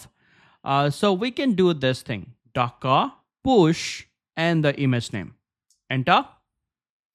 And it's trying to push the image. Let's just see whether we're able to push it. Denied. requested access to the resource is denied. So we are trying to push this image, is trying to push it where? To the Docker Hub. I told you, right, to sign up to the Docker Hub right over here. Docker for desktop also there. Also, I have logged in. So, I'm trying to push that image to this Docker repository, but I can't see anything right over here. And it is just saying denied error message. It's very simple. See where we are trying to push right now. The push refers to the repository docker.io, which is a Docker Hub. And then it is trying to push this image employee service to the library. Okay. I'm directly pushing this image to the Docker library, which is not actually possible. I have to push this image to my repository. I have my repository on my account, and what is my username? If I go to Docker Hub, my username is Avila Selenium Express. I have to push the image to there, not to the Docker library where Docker is maintaining a lot of images. Docker will not allow me to push the images to the Docker library. So whenever we are doing a pull, let's say we are doing Docker pull, Eclipse Tamarin or Docker pull hello world, from where we are pulling? We're pulling it from the Docker library. Okay, these images are maintained directly by the Docker library. Okay, we cannot directly push the images to here directly. So we have to push the images to the Docker Hub, but into our library, into our repository. And one more thing, you might ask, okay, when we are pulling, I haven't pulled anything so far. You are pulling, but implicitly you are pulling. Whenever you are trying to run an image, if you remember, you are trying to pull first that image, then you are running it. You take a break and watch the next 2 or 3 minutes of the slide and understand the Docker image name formatting. So this is how an image should look like. First, you should have the registry host, then the port number, then the username, then the image name, and then the tag. Then you might ask me then, how does this work when I do Docker run hello world? Because this is the image name and I am not mentioning all these things. There is no registry host or the port number attached to this image name. There is no username attached to this image name. There is no tag attached to the image name. Then how does this work? And you're right, because as I said, this tag is optional. The username is also optional. The registry host is also optional, along with the port number. Now, what do we mean by registry host? Registry host is something where the image is present, something like docker.io, which is your Docker Hub. Or you may have your private registry, something like myregistry.com:5000. The next thing is your username. That's the account name. The username will be, let's say, in my case, Selenium Express. Then the image name, which is must, something like hello world or employee service. And the tag, which is the version, for an example, v1. Now, the thing is, if you're omitting the registry host from this image name, then by default, Docker will assume it is Docker Hub. The next thing, the username. This is also optional. And if it is omitted, by default, it will assume the image is present in library. And the tag, if it is omitted, Docker will assume it is latest. So when you do this, by default, Docker is assuming something like this. And it is pulling the hello world latest from the library, which is present inside the Docker.io. Now let's just talk about a custom image. If you're going to do this, Docker run employee service 26, then here you haven't mentioned the registry, the username. So what Docker will assume? Something like this. It will do Docker run and try to find this image employee service 26 from the library, from the Docker Hub. As you haven't mentioned your username over here, which is Avila Selenium Express or Selenium Express, where exactly this image is present, it is by default is going to look inside the library and it will not find this image. So it will not be able to pull it and it will not be able to run this image. So what do we got to do? We got to do something like this. Docker run at least the username, which is, let's say, Avila Selenium Express or Selenium Express / then your image name, let's say employee service 26. We can say this repository is available inside this username. So now by default, it will look something like this. Docker.io, inside the username, look for this image and it will work fine. Imagine this image, I kept it inside my private repository. Then I might have do this.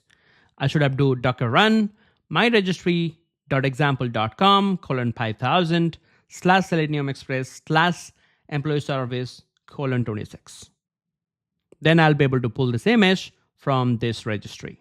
Hope this makes sense. Now I think you'll be able to identify why this push is not working.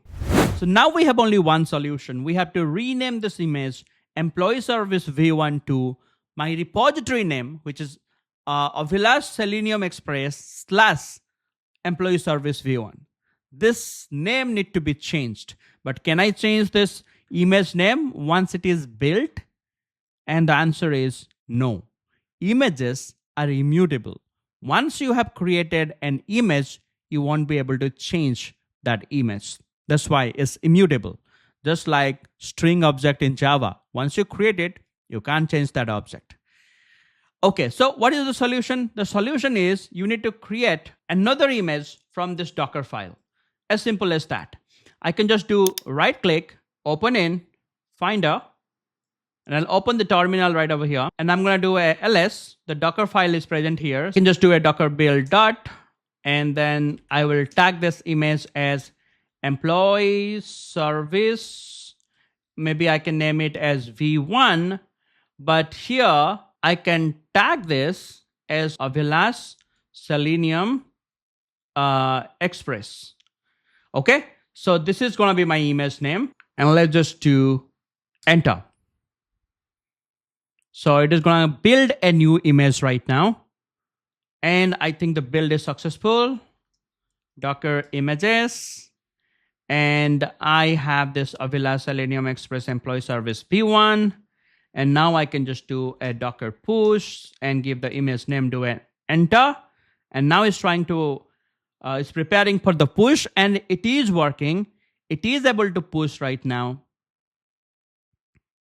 So once the push will be successful, this image will be available on the Docker Hub. So we can tell everyone, okay, from the Docker Hub, we have this image. So whenever you are trying to run a container for my application, just do docker run and use this image name. There will be a pull automatically happen, and you will be able to run a container with my image, right? Not only I can do it from this laptop, you can do it from your laptop as well. But let's just see. Looks like it's trying to push. Yeah, the push is successful right now. And if I'm going to go to the Docker Hub one more time, let's just go to my profile. Yes, now on the repository, I can see Avilash Selenium Express / employee. So we can right now run it from any computer. For an example, I can come to this MacBook Pro right now. Previously, I was coding in Mac Mini. Now I can come to this MacBook Pro. And here, let me just show you Docker images. I have a lot of images right over here, but I don't have that employee service image, right?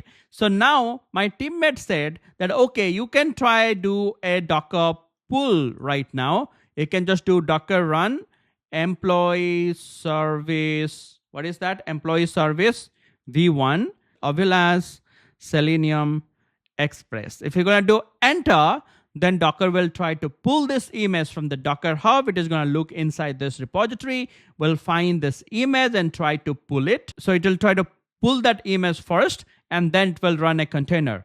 Or I can do the other way. I can do a Docker pull first, because the run is implicitly is going to do the pull anyhow. So I'm going to do Docker pull and my image name. There you go. Let me just try to enter. And I'm going to be pulling that image. Let's just see whether we're able to pull it or not. And looks like it is downloading right now.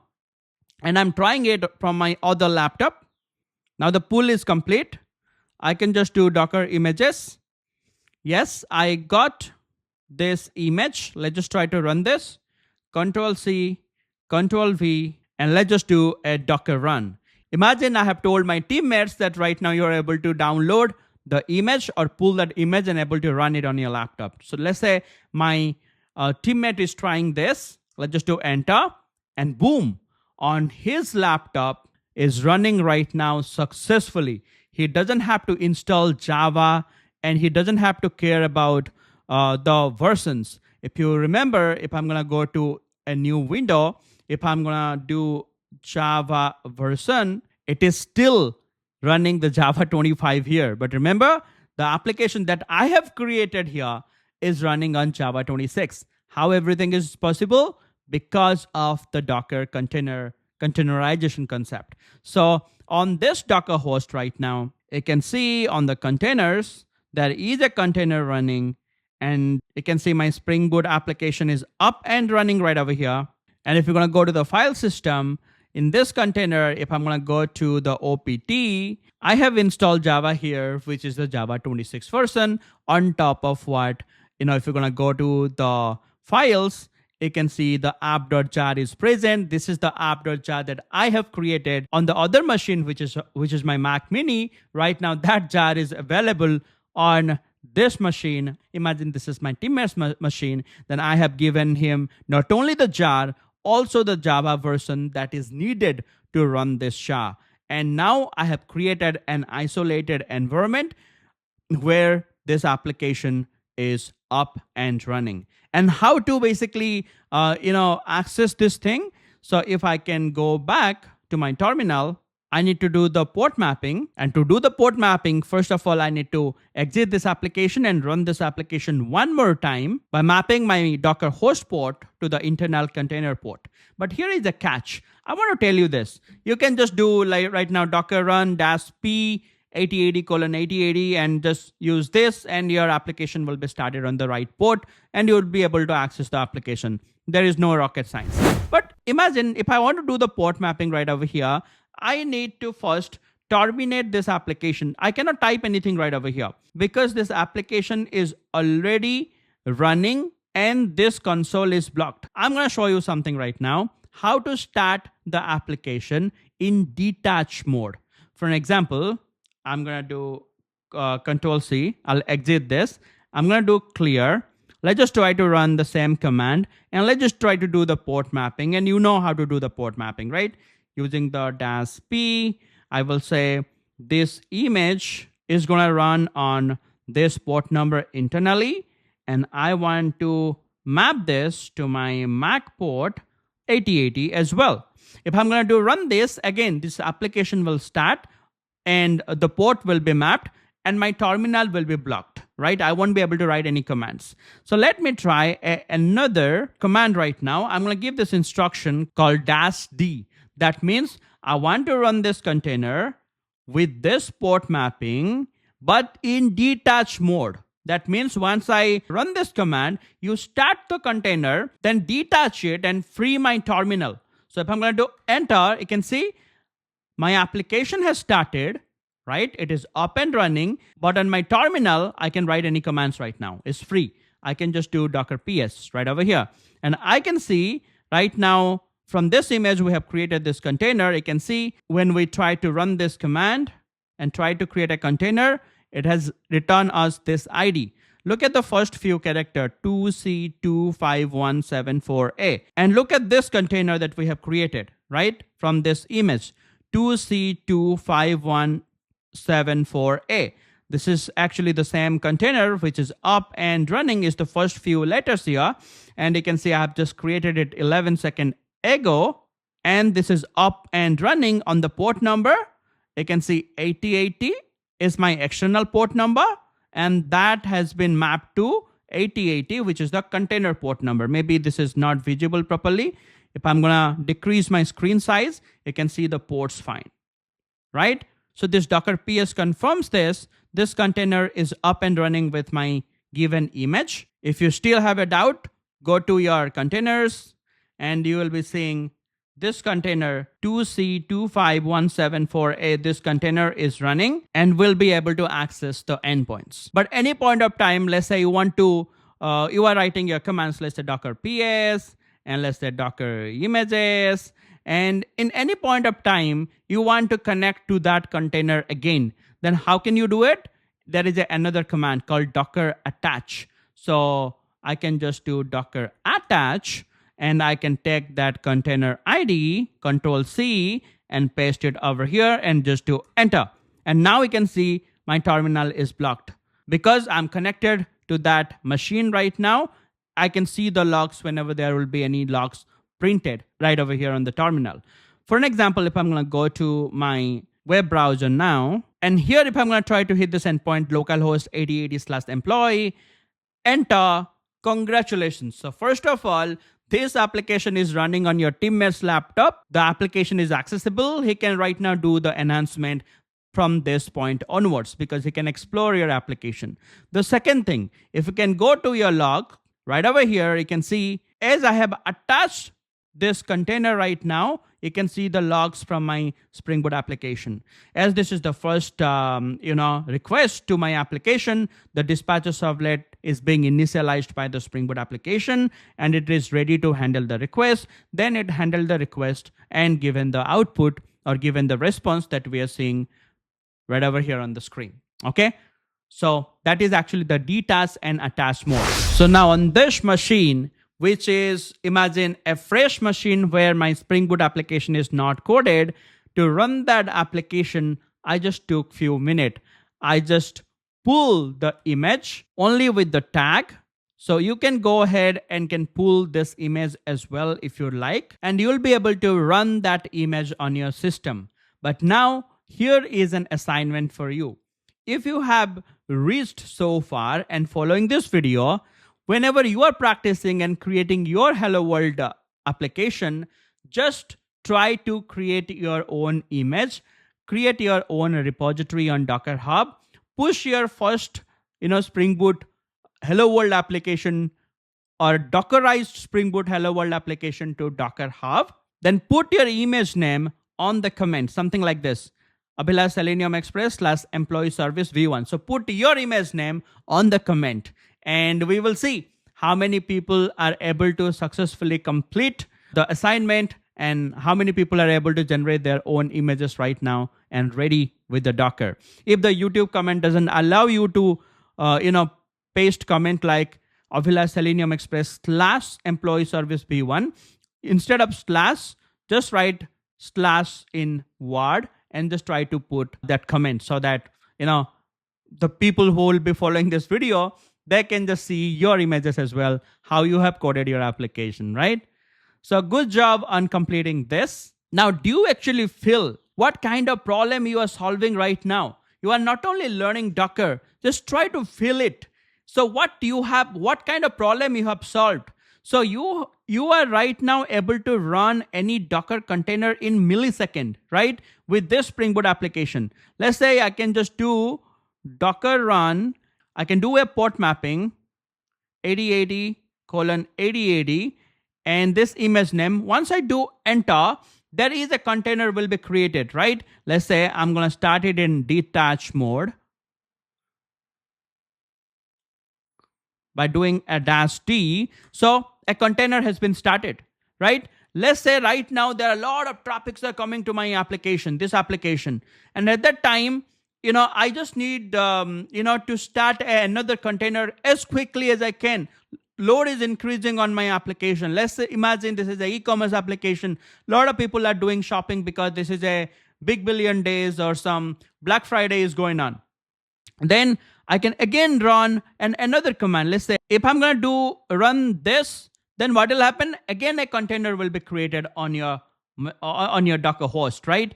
Where your Spring Boot application is running in millisecond. But let's say there is a new container will be created, and that in that container also, that's a fresh machine. Again, the port 8080 can be occupied on that machine. There is no problem. But on this system, wherever I'm running, I already started an application on the port number 8080, which is listening to this Spring Boot application. So on my machine, this MacBook, which is a Docker host, I want to listen to this application on port number 8081.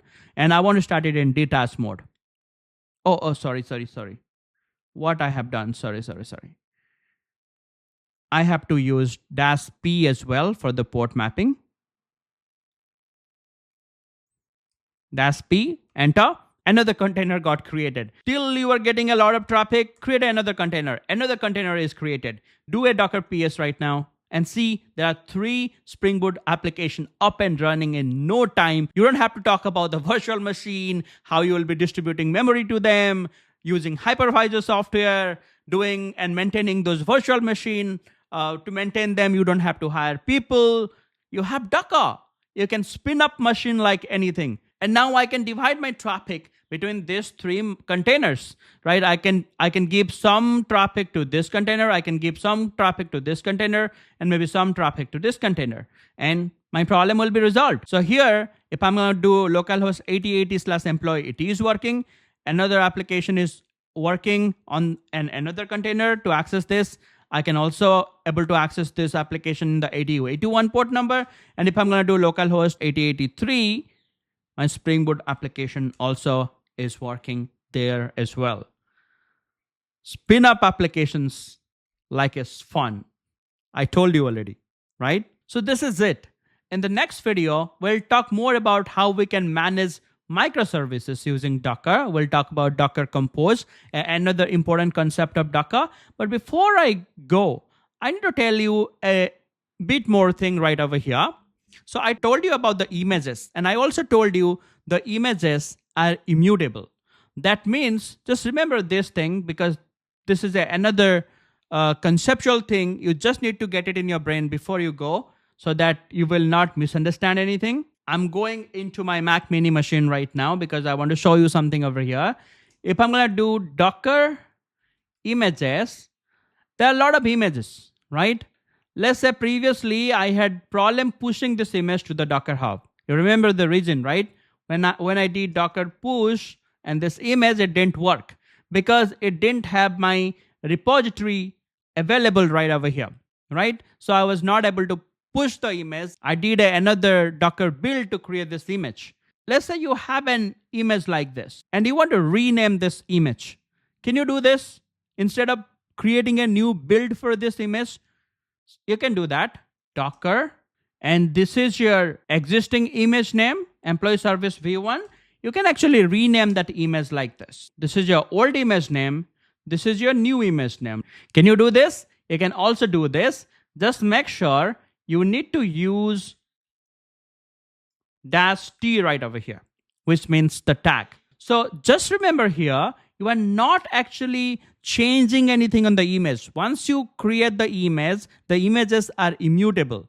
But you are just creating another tag for the same image just for reference. So this is not creating a new image. So if I'm going to do this, let me just give a new name. Let's say v1. Let me just write latest, right? Do a enter. Oh, it didn't work. Sorry. It's not -t, it's tag. Something like this. Do a enter. So Docker images. And you can see this one is available, right? Along with this one, the employee service v1 is still available. I tried to change this to this, right? But this is just another reference to this employee service v1. So images are immutable. Remember that. You change the name doesn't mean that you are actually changing the existing image. It's just another reference to the same image which was already available. So right now you can just do Docker push and it can push the new image. It will not complain. You know, my repository name is available with this, so there will not be any problem. Now I have a simple question for you. You try to answer me. If I'll come to my employee service application and on the employee controller, let's say I'm writing return new employee to string, and I'm going to write something called updated, right? Let's just do a control S. Now, if I'm going to go back to my terminal, I have my Docker images. And now, if I'm going to, let's say, start any of these images, anyhow, they are the same thing. If I want to do Docker run this, and if I'm going to start my Spring Boot application, and if I'm going to hit this endpoint again, /employee, if I'm going to do enter, what is going to be the response? Will it be employee 1 Avilash updated, or it will be employee 1 Avilash? What is your answer? Just write it on the comment. If I'm going to do enter, I'm getting employee ID 1 name Abhilash, and I'm not getting that updated information right over here on my web page.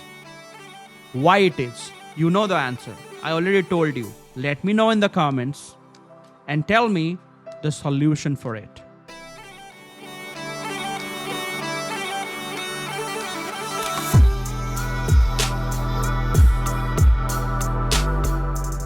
Congratulations on completing the major part of this video, what you're supposed to learn here.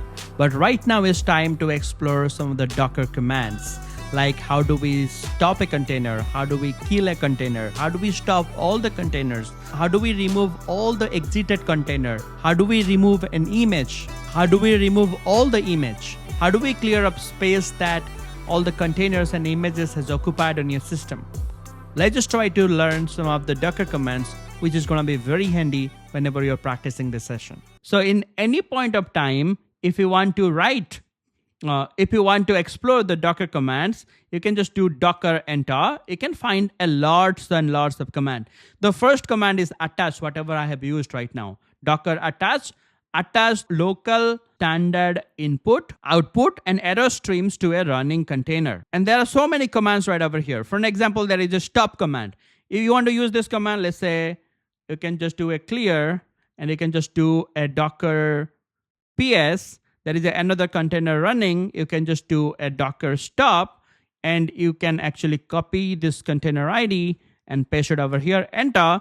Now that container is stopped and the stopped container ID is being returned. You can just do docker ps right now and there is nothing running because all the containers are right now stopped, right? So you can explore different commands just by writing docker. And there are lots of commands. You can also have a kill command. The difference between stop and kill, the kill is just not going to listen to anything. It's just going to kill that process. It's just like you are force quitting an application on MacBook, right? And the stop means it is gracefully will shut down the application, right? Like that, there are so many commands, and these are some important commands. RM and RMI. RM will help you to remove one or more containers. RMI will help you to remove one or more images. Let's just try to use this command. If I'm going to do a clear, and if I'm going to do a docker images, and let's just try to remove an image. Let's say I want to remove this hello world image. So I can just do docker RMI to remove an image, and I want to remove this image from my local. Let's just do enter. What it is saying, okay, there is a error response from the daemon conflict, unable to delete hello world latest because the container this is using this referenced image. Oh, okay. So it is using this image F90, this one. There is a container. Obviously, we tried creating some containers out of this image. It is already using this image. So it is not allowing me to delete that. So what I can just do, I can just do docker ps-a to see all the exited container. And maybe I will find the hello world container is here. And this error log was correct because this is basically this container, right? This hello world container, you can see it right over here. So this is already using this image. So let's just try to do docker rm. So let's just try to copy this container name and let's just do control V, docker rm and container name, enter. So that container is gone. Let's just check this, docker ps-a. And yes, that container is gone. And also there are a few more containers which are using the same hello world image. Let me remove them as well. Docker rm and give this IDs right over here. Control C, Control C, Control V, enter. And all this containers are gone right now. Let's just try to do docker ps-a to see all the exited container. Is there any hello world exited container remaining? No. So now let's just do docker images. And let's just try to remove the hello world image. So I can copy the image name. And now I can just do docker rmi and give this image name, do an enter.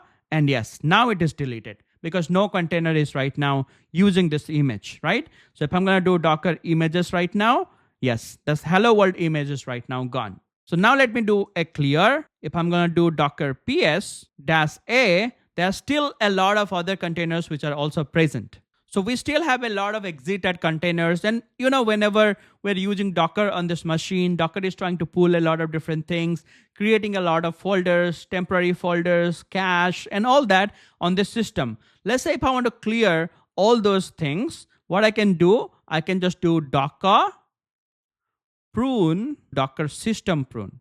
Okay, do enter.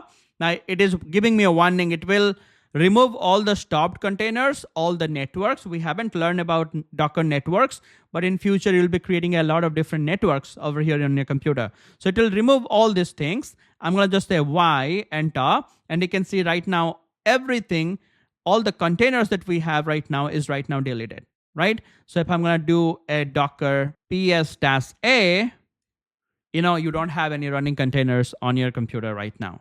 So if you're gonna go to your Docker desktop, in the containers, there is nothing running right over here. So which is good. So you have learned few commands right over here, which is very simple, right? Now let me do a clear. Let me just see Docker images. Let's say if I want to delete all these images from my system, then how can I do that? I think there is a command called Docker prune, but I will just do Docker image prune. Oh, this will only remove the dangling images. So I'm going to do N, and let's just try to run this prune command, Docker image prune with a -a. This will remove all the images without at least one container associated with them. So I'm going to do Y, enter, and now all these images are right now gone from your system. So you have deleted all the images, and previously you have deleted all the containers, cache, and everything. So you freed up a lot of space. Your system is all clean, whatever I made you practice throughout this session. Now you can start fresh and keep practicing.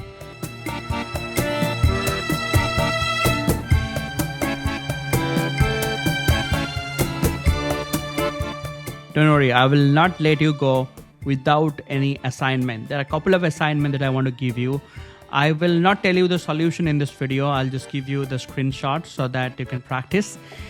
You have to do it by yourself, and then just let me know in the comments, assignment 1 completed or not completed, assignment 2 completed, or you have doubts, or you want me to record a specific video, maybe in the Docker series, right? But these are the couple of assignments I want you to try, and I will not give you something which is out of the box and something that I have not discussed in the video. Everything you can do it. That's why I'm giving this assignment. The first assignment for you have to go to the Docker Hub, and you have to search for an image called Nginx, which is actually a server. Go to this image and try to run this. First you pull it and then you run it.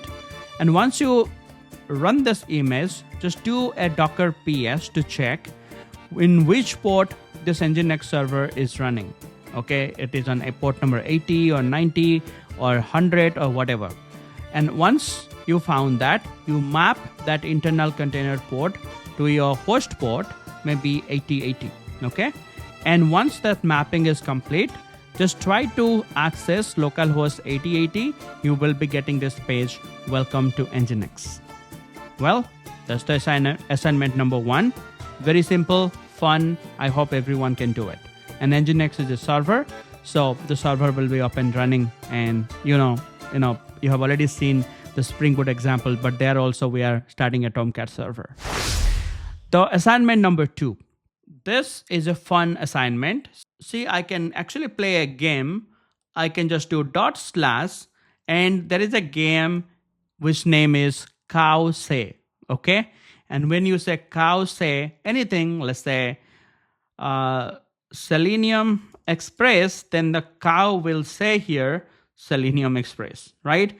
So whatever you're going to ask the cow to say, the cow will say that. So this is actually a Ubuntu game, and the game name is cow say. So you need to install cow say on your Ubuntu and you need to make sure you are able to do cow say something, and you should be able to get something like this on your screen. So what you have to do, first of all, you try to pull the Ubuntu image and then try to run it in interactive mode. Okay, and then just do an ls. Once you do the ls, you will get all your files structure that you have in your Ubuntu user space, right? Because once the Ubuntu run in the IT mode, you will have access to the shell or maybe the terminal, whatever you say this in simple language, so that you can run command, just like ls to see all the files and folders on that Ubuntu operating system. Now, the next thing that you have to do you need to install the Cause. So for that, you can just do apt update, apt install Cause, and then try to install Cause in your machine. On that container machine, by the way, on that container where the Ubuntu is running. And after that, do a ls, okay, try to see all your folders and go into the user folder, USR folder. And inside that, you'll be finding a games folder. Go into the games folder by doing cd. And inside the game folder, you'll be finding your installed game Cause. And right there, you can just do / to access the Cause game and just write anything and the cow will say that. This will be fun. If you can do this, then many congratulations. So these are the couple of assignments. Hopefully you'll be enjoying doing this.